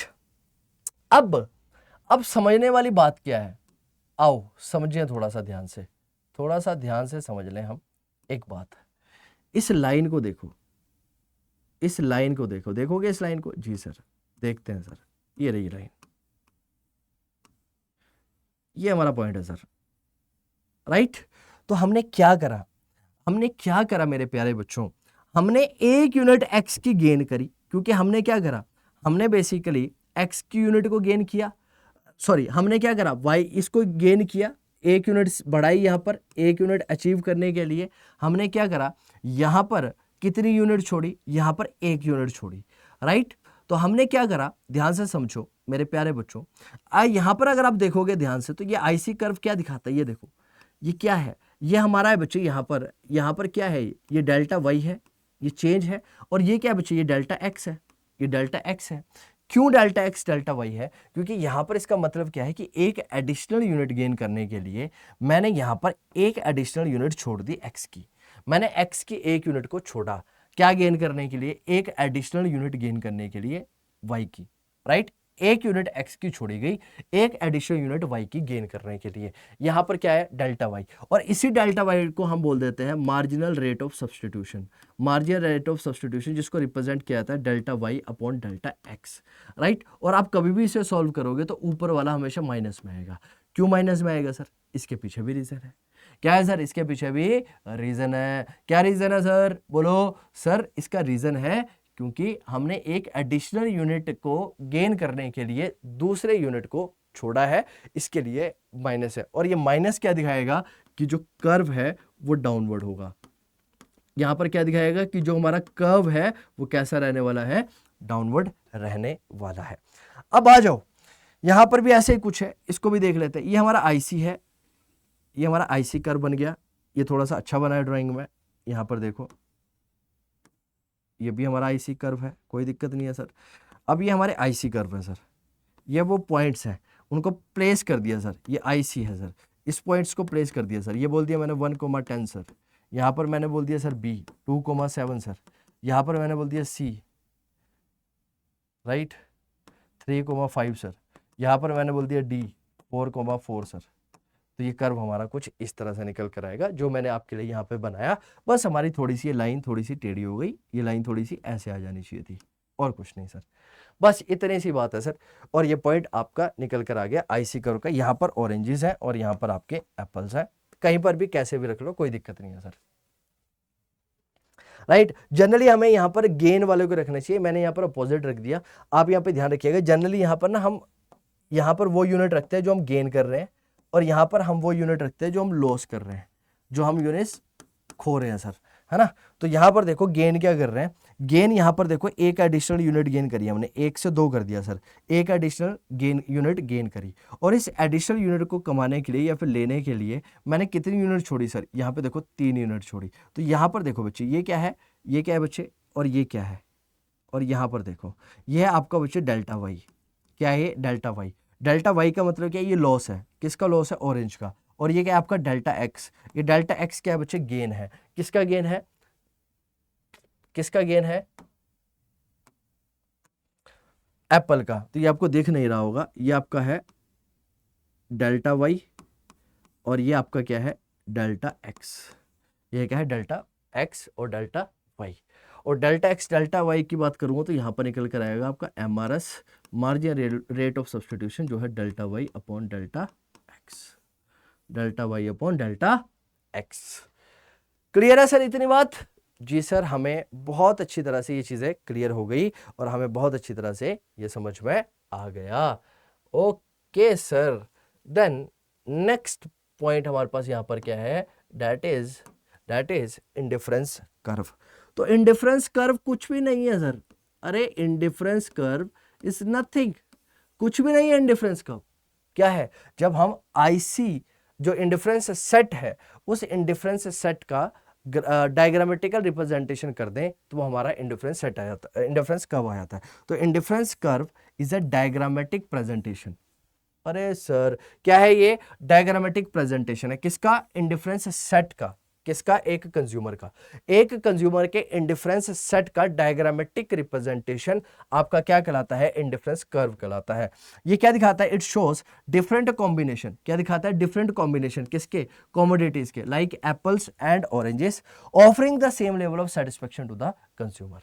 क्या सेम लेवल ऑफ सेटिस्फेक्शन दिखाते हैं, राइट, कंज्यूमर के, राइट। तो हमेशा इंडिफरेंस कर्व क्या है, तो सर आप बोलेंगे indifference curve is nothing but indifference curve is a diagrammatic representation of the, या फिर diagrammatic presentation of the indifference set that shows the different combinations of the commodities that offers the same levels of satisfaction to the consumer।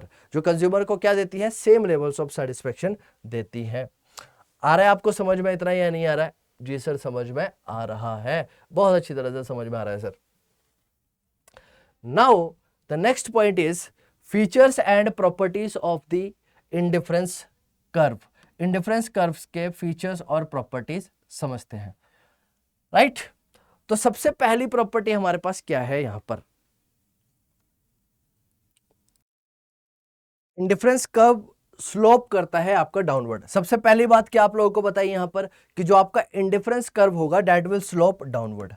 पहली property है किसकी, आपके IC curve की। और आपका IC curve downward sloping क्यों है, सबसे पहली बात आप ये समझिएगा कि आपका जो आईसी कर्व है वो क्या है, डाउनवर्ड स्लोपिंग है, पहली बात। अच्छा वो डाउनवर्ड भी जाएगा लेकिन कहां से जाएगा, लेफ्ट से। डाउनवर्ड भी जाएगा लेकिन कहां से जाएगा सर, वो लेफ्ट से राइट की तरफ जाएगा। That will move from left to right, right. अब ये लेफ्ट है बेटा, ध्यान से समझ लो, ये मेरा राइट हैंड है, राइट, ये राइट हैंड है, ये राइट गया, और ये क्या बच्चे, लेफ्ट, लेफ्ट से राइट की तरफ। तो हम ये बोलेंगे ये कहां से कहां जाता है, ये लेफ्ट से राइट की तरफ जाता है। कहां जाता है, लेफ्ट से राइट की तरफ जाता है। तो इंडिफरेंस कर्व स्लोप्स डाउनवर्ड। पहली बात क्या है कि जो आपका आईसी कर्व है वो डाउनवर्ड स्लोपिंग है और ये स्लोप करता है लेफ्ट से राइट। कहां से आता है, लेफ्ट से राइट की तरफ जाता है, right. IC has a negative slope. अब मैंने आपको बताया कि आईसी का स्लोप जो होता है वो कैसा होता है, नेगेटिव होता है, राइट। इसका मतलब क्या है, पहले तो मतलब समझ लो, राइट। नेगेटिव स्लोप का मतलब क्या है, ये डाउनवर्ड फॉलिंग है, डाउनवर्ड जाता है। तो मैंने आपको बताया था वो माइनस वाला कॉन्सेप्ट। माइनस का मतलब क्या है कि माइनस के अंदर वो बेसिकली क्या कर रहा था, एक कॉमोडिटी को गेन करने के लिए वो दूसरे की यूनिटें छोड़ रहा था। यानी कि एक कंज्यूमर क्या करेगा, अपने आप को इंडिफरेंस पे लाने के लिए वो एक यूनिट को कंज्यूम करेगा तो दूसरे की कुछ यूनिट को क्या कर देगा, वो छोड़ देगा। तो देखिए यहां पर ये लिखा है, it state that if the consumer decide to have more of one goods then he must have less of the other.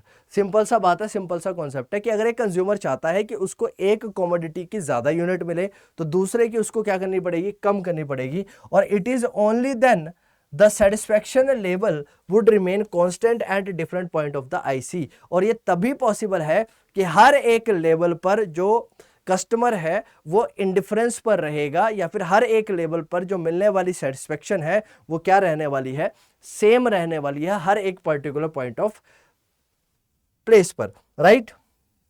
ये बात यहां पर बोली गई थी, यही बात यहां पर क्या की गई है, मेंशन की गई है। तो इंडिफरेंस कर्व हमेशा क्या करेगा, स्लोप करेगा डाउनवर्ड। और डाउनवर्ड स्लोपिंग का मतलब क्या है कि भाई वो लेफ्ट से राइट की तरफ जाएगा और इसका क्या होगा, नेगेटिव स्लोप होगा। इसका मतलब ये है कि कंज्यूमर हमेशा क्या करेगा, अगर वो एक कमोडिटी की ज्यादा से ज्यादा गुड्स को क्या करेगा, कंज्यूम करेगा, तो उसको क्या करनी पड़ेगी, दूसरे की यूनिट को क्या करना पड़ेगा, कम करना पड़ेगा। इसका मतलब क्या है, इट इज ओनली देन, ये तभी पॉसिबल है जब, right, it is only then, तभी ये पॉसिबल है कि वो उसका जो सेटिस्फेक्शन लेवल है वो हर लेवल पर क्या रहेगा, कांस्टेंट रहेगा। यानी कि हर लेवल पर एक कंज्यूमर जो है वो इंडिफरेंस पर रहने वाला है। वो पहली बात इसके अंदर बोली गई। सर आ रही है बात समझ में या नहीं आ रही है? सेकेंड पॉइंट यहां पर क्या बोला गया कि आईसी कर्व हमेशा कॉन्वेक्स होगा, ये ध्यान रखना, राइट, कॉन्वेक्स होगा। It will always be convex to the origin. क्या होने वाला है, ये हमेशा क्या होने वाला है, ओरिजिन से कॉन्वेक्स होगा। It will always be convex to the origin. This is from where it is originated, right. तो यहां से वो हमेशा क्या होगा, कॉन्वेक्स होगा, राइट। और ये शेप जो होगी वो क्या दिखाती है, कॉन्वेक्सिटिव दिखाती है। अगर ये कुछ इस तरह से होता, अगर ये कुछ इस तरह से होता, राइट, इसी तरह से होता, मतलब ये अंदर की तरफ होता ऐसे, तो ये होता बच्चे कॉनकेव। क्या होता है ये, कॉनकेव। तो हमेशा जो आपका आईसी कर्व है वो क्या होता है, कॉन्वेक्स टू द ओरिजिन होता है। क्या होता है, कॉन्वेक्स टू द ओरिजिन होता है। क्या कहते हैं, IC curve is convex to the region, it means that the slope of the IC tend to decline as we move along the IC curve from the right. यानी कि यहां से, right, यहां से अगर मैं यहां की तरफ जाऊंगा, यहां से अगर मैं यहां की तरफ जाता हूं, तो मेरे प्यारे बच्चों इसके अंदर यही बोला गया है कि यहाँ मतलब है कि जो स्लोप है आईसी का वो डिक्लाइन होना शुरू कर देता है जैसे ही मैं आईसी के मूव अलोंग करता हूं लेफ्ट से राइट की तरफ, राइट। और इसी को क्या बोल देते हैं हम, ये जो स्लोप है, इसी स्लोप को हम क्या नाम दे देते हैं, इसको बोल देते हैं हम एमआरएस। क्या बोल देते हैं, एमआरएस। और एमआरएस का मतलब क्या है, मार्जिनल रेट ऑफ सब्स्टिट्यूशन। क्या बोल देते हैं, marginal rate of substitution. The slope of the IC is, IC curve का जो स्लोप है आपका वो क्या कहलाता है, मार्जिनल रेट ऑफ सब्स्टिट्यूशन कहलाता है। It indicate the rate at which the consumer is willing to substitute one good for the another. ये क्या बताता है, ये वो रेट बताता है जिस रेट पर एक कंज्यूमर, राइट, वो विलिंग है, इच्छुक है कि वो सब्स्टिट्यूट कर देगा एक गुड्स को दूसरे के बदले में, राइट। तो याद रखना कि जो स्लोप है, हमेशा याद रखना मेरे प्यारे बच्चे, इंपॉर्टेंट क्या है, that slope of IC indifference curve is MRS. क्या है, मार्जिनल रेट ऑफ सब्स्टिट्यूशन है, एमआरएस है। एमआरएस क्यों है, क्योंकि अगर एक कंज्यूमर को इंडिफरेंस के ऊपर रहना है, if you consumer want to be at indifference, उसको क्या करना पड़ेगा, एक यूनिट, अगर एक यूनिट को गेन करने के लिए दूसरे की यूनिट को उसको क्या करना पड़ेगा, छोड़ना पड़ेगा। He has to leave the unit of the other, बाकी की यूनिट को क्या करना पड़ेगा, उसे छोड़ना पड़ेगा। सर यही बात यहां पर बोली गई है सर, राइट। और मैंने आप लोगों को ऑलरेडी बताया कि सर क्या बताया मैंने आपको, बोलो, कि जो हमारा एमआरएस होता है, मार्जिनल रेट ऑफ सब्स्टिट्यूशन होता है, वो कैसे होता है, delta Y upon delta X. क्या होता है sir, delta Y upon delta X. तो मार्जिनल रेट ऑफ सब्स्टिट्यूशन क्या निकलता है आपका, delta Y by delta X. उसके बाद हमारे पास आता है third point, higher IC shows higher level of satisfaction, right. ज्यादा बड़े लेवल पर अगर आपका जो आईसी कर्व होगा वो ज्यादा सेटिस्फेक्शन दिखवाएगा। A set of IC drawn in a graph is called indifference map. अब ध्यान से समझ लो, ये बेटा हमारा वाई एक्सिस है, ये हमारे पास क्या एक्स एक्सिस है, ये हमारे पास एक आईसी कर्व है, ये हमारे पास एक आईसी कर्व है, ये हमारे पास एक आईसी कर्व है। अब मैं यहां पर मान लो एक पॉइंट पे यहां पर ड्रॉ करता हूं, देखो राइट यहां पर, फिर अगर मैं इसको आगे प्रोसीड कर दूं तो यहां पर आ जाएगा, और इसको मैं आगे प्रोसीड कर दूं तो यहां पर आ जाएगा। इसका मतलब क्या है, ध्यान से समझ लो मेरा कहने का मतलब क्या है, या फिर मैं आपको क्या समझाना चाहता हूं। मैं यहां पर आपको एक चीज बताना चाहता हूं। क्या बताना चाहता हूं सर, कि इस आईसी की अगर मैं बात करूं, और इस आईसी की अगर मैं बात करूं, और इस आईसी की मैं बात करूं, तो यहां पर, यानी यहां पर, यहां पर, इस जगह पर, इस जगह पर, और इस जगह पर, यहां पर इस पर्टिकुलर पॉइंट पर जो हमारे पास सेटिस्फेक्शन एक कंज्यूमर को मिलेगी, यानी यहां पर जो एक कंज्यूमर की सेटिस्फेक्शन होगी वो क्या होगी, कम होगी एज कंपेयर टू इस पॉइंट पर, और इस पॉइंट पर मैक्सिमम होगी। तो अगर ये मान लो हमारे पास IC3 है, तो हम ये बोलेंगे कि IC3 पर एक कंज्यूमर के पास ज्यादा सेटिस्फेक्शन है या फिर ज्यादा सेटिस्फाइड है एज कंपेयर टू IC2 और as compare to the IC1। तो सेटिस्फेक्शन लेवल कंज्यूमर का क्या है, राइट वो क्या है, दिखाता है कि जितना हायर स्लोप होगा या फिर हायर लेवल होगा सेटिस्फेक्शन का, तो जितना हायर आईसी होगा उतना ज्यादा सेटिस्फेक्शन होगा कंज्यूमर का। अगर मान लो यहां पर IC4 होता तो हम ये कहते कि यहां पर IC4 जो है यहां पर ज्यादा सेटिस्फेक्शन देगा as compare to the rest of the curve. और एक और चीज याद रखना, क्या याद रखना है, कि जहां पर बहुत सारे आपके आईसी कर्व आ जाएं, देखो ये आईसी कर्व 1 है, ये 2 है, ये 3 है, तो ये जो आपका कॉम्बिनेशन है, राइट ये जो आपका कॉम्बिनेशन है, ये जो कॉम्बिनेशन है आईसीस का, इसको बोला जाता है इंडिफरेंस मैप। क्या बोलते हैं इसे, इंडिफरेंस मैप बोलते हैं, आईसी मैप इसे बोला जाता है। क्या बोला जाता है इसे, आईसी मैप बोला जाता है। This is known as IC map. Okay जी सर, तो क्या बोला मैंने आपको कि higher IC shows higher level of satisfaction, a set of IC drawn in a graph is called indifference map. अब अगर मैंने बहुत सारे सेट ड्रॉ कर दिए आईसीस के, कहां पर, ग्राफ के तौर पर यहां पर रिप्रेजेंट कर दिए, तो उसको क्या बोल दूंगा मैं, इंडिफरेंस मैप बोल दूंगा। क्या बोल दूंगा बच्चों, इंडिफरेंस मैप बोल दूंगा, आईसी मैप बोल दूंगा सर। ओके क्लियर है इतनी बात, जी सर। नेक्स्ट चलते हैं सर, क्लियर है इतनी बात तो अगला पॉइंट देखिए सर, अगला पॉइंट देखिएगा इंपॉर्टेंट है। अगली प्रॉपर्टी क्या है, आपके आईसी कर्व कभी भी एक दूसरे को इंटरसेक्ट नहीं करते हैं। Your IC curve will never intersect each other, right. देखिए ये आईसी कर्व, जैसे ये पहला आईसी कर्व है और ये हमारा एक आईसी कर्व है, ये हमारा आईसी कर्व 1 है, ये हमारा आईसी कर्व 2 है, ये कभी भी एक दूसरे को इंटरसेक्ट नहीं करेंगे, क्योंकि आईसी कर्व क्या दिखाता है, आईसी कर्व वो बताता है बेसिकली इंडिफरेंस। इंडिफरेंस का मतलब क्या है कि कॉम्बिनेशंस, डिफरेंट कॉम्बिनेशन की बात करता है, जिन कॉम्बिनेशंस पर हमेशा जो कंज्यूमर होगा वो इंडिफरेंस पर होगा, राइट। तो ये कभी भी एक दूसरे को क्या नहीं कर सकते हैं, इंटरसेक्ट नहीं कर सकते हैं। ये एक इंपॉर्टेंट प्रॉपर्टी है, ध्यान से समझिएगा और ध्यान रखिएगा, that two indifference curve will never intersect each other. कभी भी दो इंडिफरेंस कर्व आपस में एक दूसरे को इंटरसेक्ट नहीं कर सकते हैं, और वो कभी भी एक दूसरे को इंटरसेक्ट नहीं करेंगे। देन अगला पॉइंट जो इंपॉर्टेंट है वो समझ लो। अगला पॉइंट है कि IC does not touch the X axis and Y axis.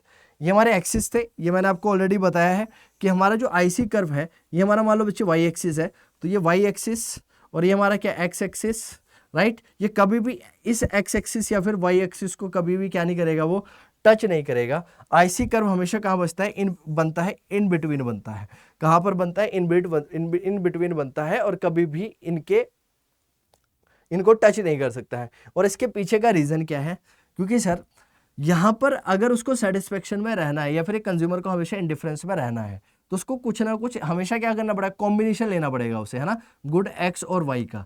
ऐसा नहीं होगा कि वो गुड एक्स को 0 कर दे और गुड वाई को वो ज्यादा कंज्यूम कर ले, ऐसा नहीं होगा, राइट। वो हमेशा कुछ ना कुछ एक्स की भी कमोडिटी कंज्यूम करेगा और साथ ही साथ में क्या करेगा, वाई की भी कमोडिटीज को कंज्यूम करेगा, ऐसा बोला जाता है और ऐसा माना जाता है इसके अंदर।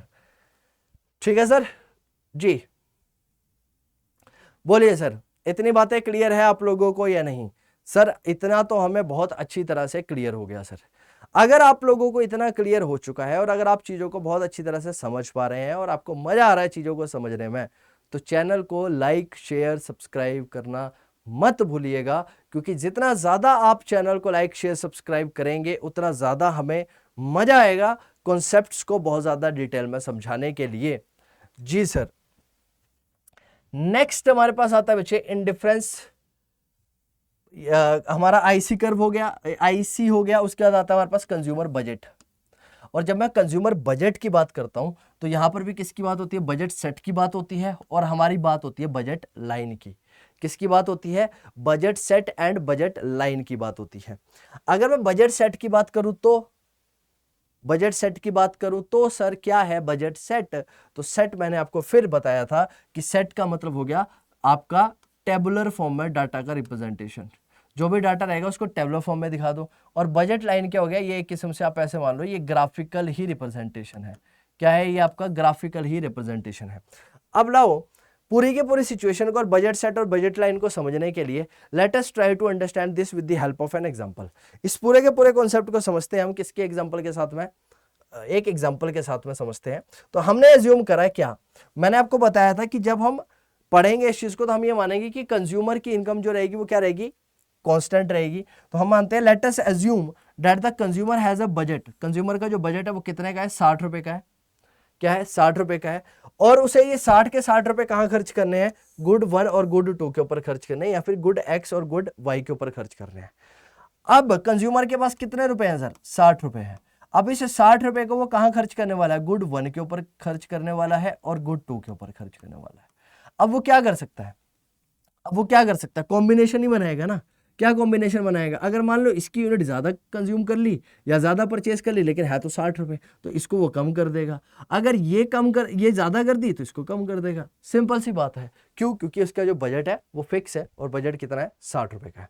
अब हमने ये बोला let us assume the price of the good 1 and good 2 per unit and that of good 2 per unit is ₹1, right. हमने ये बोला कि जो हमारी गुड 1 है उसका जो प्राइस है वो 2 रुपए है, और जो हमारी गुड 2 है उसका प्राइस जो है वो 1 रुपए है। कितना है, 1 रुपए। इसका प्राइस 2 रुपए है, इसका प्राइस 1 रुपए है, राइट। इसका प्राइस 2 रुपए है, इसका प्राइस 1 रुपए है पर यूनिट। अब let us try to find out the budget set. अब हमें बजट सेट निकालना है, किसके मदद से, इस इंफॉर्मेशन के मदद से मुझे बजट सेट बनाना है। बजट सेट का मतलब क्या है कि टेबल के फॉर्म में डाटा को रिप्रेजेंट करना है। अब आइए थोड़ा सा रिप्रेजेंट करते हैं। कहता है with the help of this information this set shows consumption possibilities for the consumer. ये क्या दिखाता है, कंजम्पशन पॉसिबिलिटीज बताता है कि कंज्यूमर की क्या कंजम्पशन पॉसिबिलिटीज हो सकती है, या फिर कंज्यूमर कैसे कैसे कंज्यूम करने वाला है। Given his income and the prices of the good 1 and 2। जब भी बजट सेट बनेगा तो हमेशा हमारे पास कंज्यूमर की इनकम गिवन रहेगी, कंज्यूमर की इनकम दी रहेगी, और साथ ही साथ में प्राइसेस ऑफ द कमोडिटी जो होंगे वो भी हमारे पास हमेशा ही गिवन रहेंगे। क्या रहेंगे, गिवन रहेंगे, राइट। अब आ जाओ कुछ समझने की कोशिश करते हैं। अब मैंने क्या बोला, मैंने बोला सर यूनिट ऑफ गुड 1, यहां पर क्या है, यूनिट ऑफ गुड 2, और यहां पर टोटल एक्सपेंडिचर या फिर टोटल स्पेंडिंग यानी कि उसका बजट। बजट कितना है सर, बजट अगर मान लो पहली यूनिट की वो कमोडिटी कंज्यूम करता है 0, तो दूसरे की कितनी कंज्यूम कर सकता है, 60। कितनी कर सकता है, 60। क्यों, क्योंकि सर एक सिंपल सी बात बताओ, एक सिंपल सा लॉजिक बताओ। पहले की अगर वो 0 कर रहा है और पहले का प्राइस कितना था उसका, पहले का जो प्राइस था पहले गुड्स का वो 2 रुपए था। कितना था, 2 रुपए। यूनिट ऑफ गुड 2 कितनी कंज्यूम कर रहा है, 60 यूनिट कंज्यूम करनी पड़ेगी। क्यों सर, क्योंकि बजट भी तो 60 रुपए है। अब इस 60 रुपए को एलोकेट भी तो करना पड़ेगा। इसका मतलब वो सेकंड गुड्स की कितनी यूनिट कंज्यूम कर सकता है, 60 यूनिट कंज्यूम कर सकता है या नहीं कर सकता है। अगर बेटा ये 10 यूनिट कंज्यूम कर रहा है, इसका मतलब एक की प्राइस कितना था बच्चे, 2 रुपए, तो यानी कि 20 रुपए उसने यहाँ पे खर्च कर दिए। अब यहाँ पर कितना करेगा सर, 40 यूनिट ही तो कर लेगा। क्यों लेगा सर, क्योंकि 40 यूनिट ही लेगा यहाँ पर, क्योंकि एक का प्राइस कितना है, 1 रुपए है। यहाँ पर अगर उसने कॉम्बिनेशन 20 का बनाया तो 20 का मतलब क्या, 20 × 2 यानी कि 40 रुपए। कितना है बच्चे, 40 रुपए। तो यहाँ पर 40 हो गए तो यहाँ कितनी यूनिट आएगी, 20। यहाँ पर कितनी आएगी, 30। तो ये कितनी हो जाएगी बच्चे, 0। अब आ जाओ जरा इसके टोटल एक्सपेंडिचर के ऊपर। अब मैं जरा टोटल एक्सपेंडिचर निकालूं तो टोटल एक्सपेंडिचर कैसे निकलेगा sir, total expenditure is equal to price of first goods multiplied by quantity of first goods plus price of second goods multiplied by quantity of second goods. मेरा निकल कर आ जाएगा बच्चे क्या, एक्सपेंडिचर की टोटल एक्सपेंडिचर कितना हुआ, और टोटल एक्सपेंडिचर हर केस में कितना आएगा 60 60 60 और 60।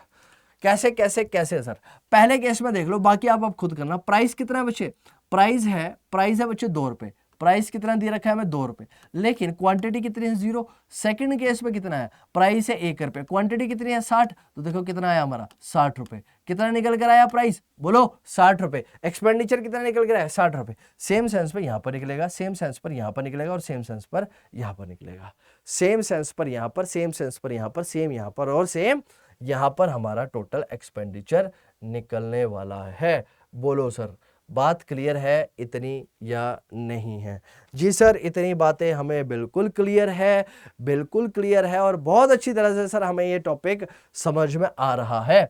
अगर आप लोगों को समझ में आ रहा है तो अब देखते हैं कि बजट सेट का मतलब क्या है। Now let us try to understand the meaning of budget set.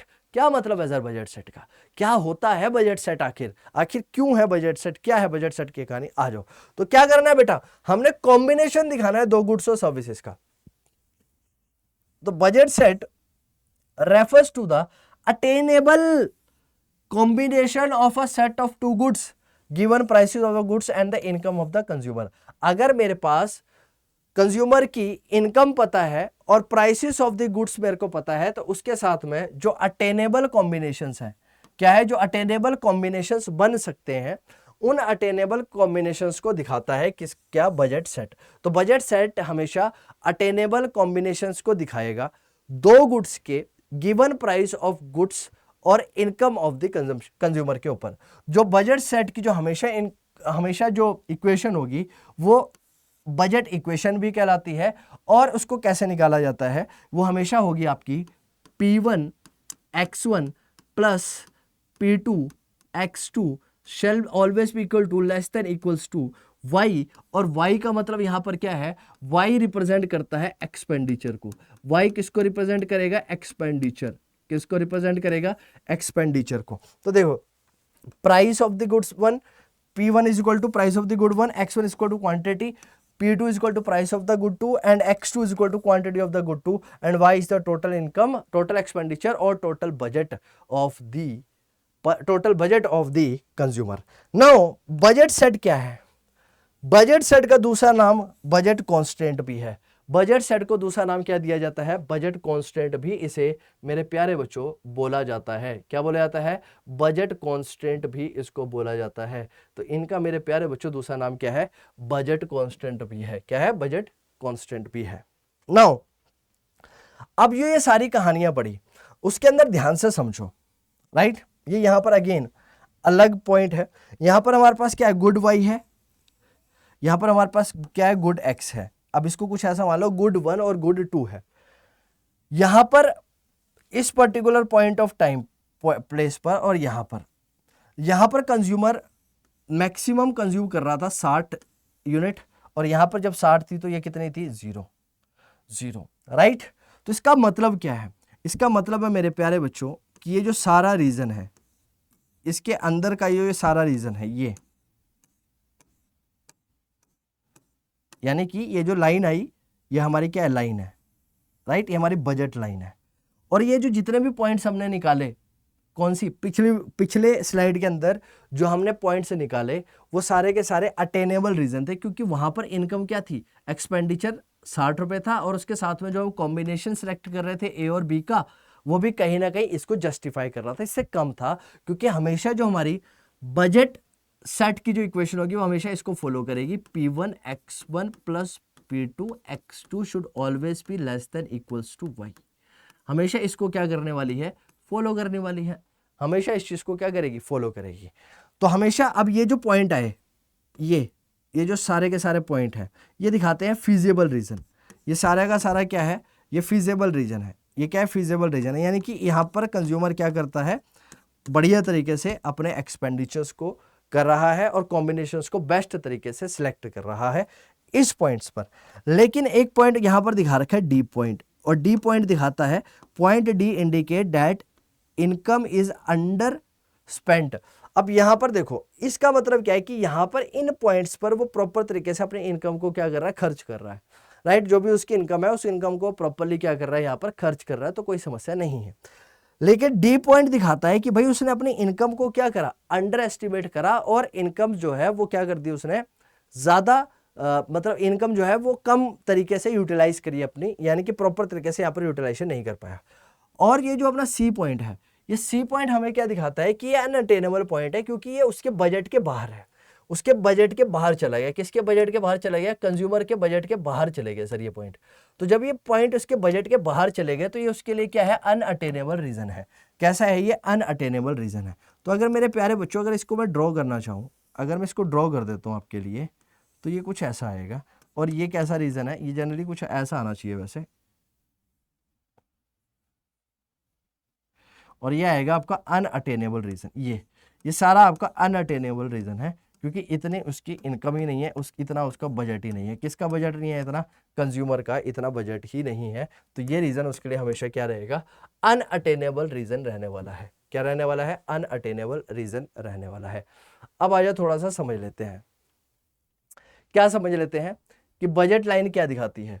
Budget line is a line showing different possible combination of good 1 and good 2। हमने दिखाया कि जो गुड 1 और गुड 2 के बेस्ट पॉसिबल क्या कॉम्बिनेशन हो सकते हैं, right, which a consumer can buy, जो एक कंज्यूमर बाय कर सकता है, गिवन कि उसकी बजट, राइट, गिवन उसका बजट हमें गिवन है, और प्राइसेस ऑफ द गुड्स जो है वो हमें क्या है, पहले से पता है, राइट। तो anywhere on the budget line, अगर कोई भी पॉइंट किसके ऊपर है, बजट लाइन के ऊपर है, तो हम हमेशा बोलेंगे कि कंज्यूमर जो है वो अपनी इनकम को प्रॉपर तरीके से स्पेंड कर रहा है। हम हमेशा ये बोलेंगे that consumer is spending his entire income properly on the goods and services. बहुत अच्छी तरह से वो गुड्स और सर्विसेज पे अपनी इनकम को क्या कर रहा है, स्पेंड कर रहा है।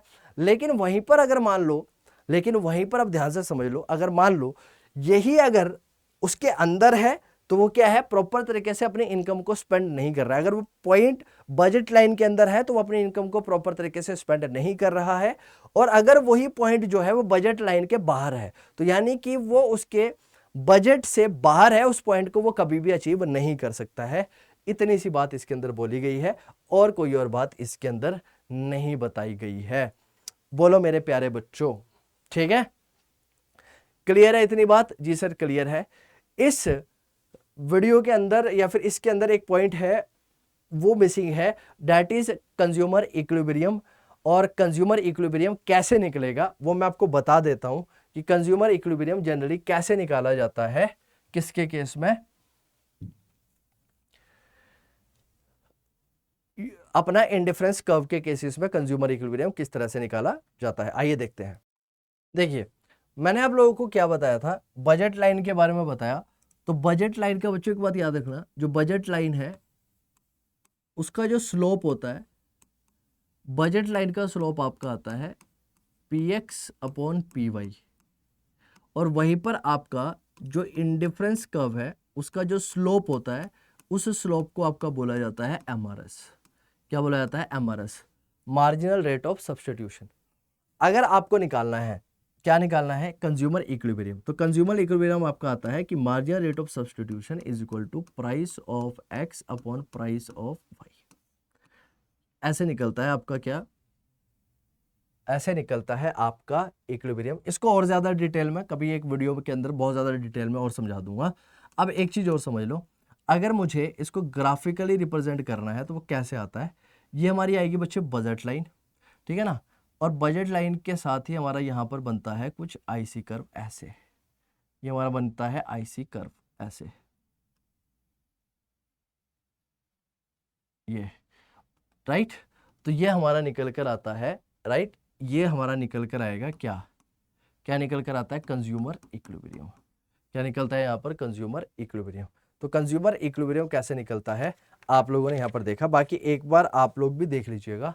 और यहाँ पर जो भी आपकी प्राइस होगी या फिर क्वांटिटीज होगी गुड्स की, वो आपकी यहाँ पर आ जाएगी, उसको यहाँ पर देख लीजिएगा। अब देखिए ध्यान से समझिएगा मेरी एक बात को, ठीक है ना, यहाँ पर गुड एक्स आएगी और वहाँ पर गुड वाई आएगी, तो इन दोनों की जो क्वांटिटी होगी उस पर हमारा क्या निकल कर आएगा, कंज्यूमर इक्विलिब्रियम निकल कर आएगा। आई होप आप लोगों को समझ में आया होगा, आप लोगों को ये वीडियोस बहुत ज़्यादा इंटरेस्टिंग लगी होगी। बाकी ये वाला पॉइंट एक बार मैं फिर से बहुत ज़्यादा डिटेल में आप लोगों के लिए समझाऊंगा। वीडियो ऑलरेडी बहुत बड़ी हो चुकी है, इसलिए ज़्यादा इसको नहीं एक्सटेंड करते हैं। आई होप आप लोगों को समझ में आया होगा कॉन्सेप्ट। अगर आप लोगों को कॉन्सेप्ट समझ में आ रहा है और आपको इकोनॉमिक्स सीखने में मजा आ रहा है तो वीडियो को लाइक शेयर सब्सक्राइब करना मत भूलिएगा। और आप लोगों के लिए बहुत जल्द लेके आएंगे लाइव क्लासेस। और अगर आप लोगों ने अभी तक हमारे टेलीग्राम चैनल को सब्सक्राइब नहीं किया तो उसको भी सब्सक्राइब करिए, ताकि आप और अच्छी तरह से अपनी तैयारी कर सकें। मिलते हैं आप लोगों से अगली वीडियो में। Till then take care and God bless you all.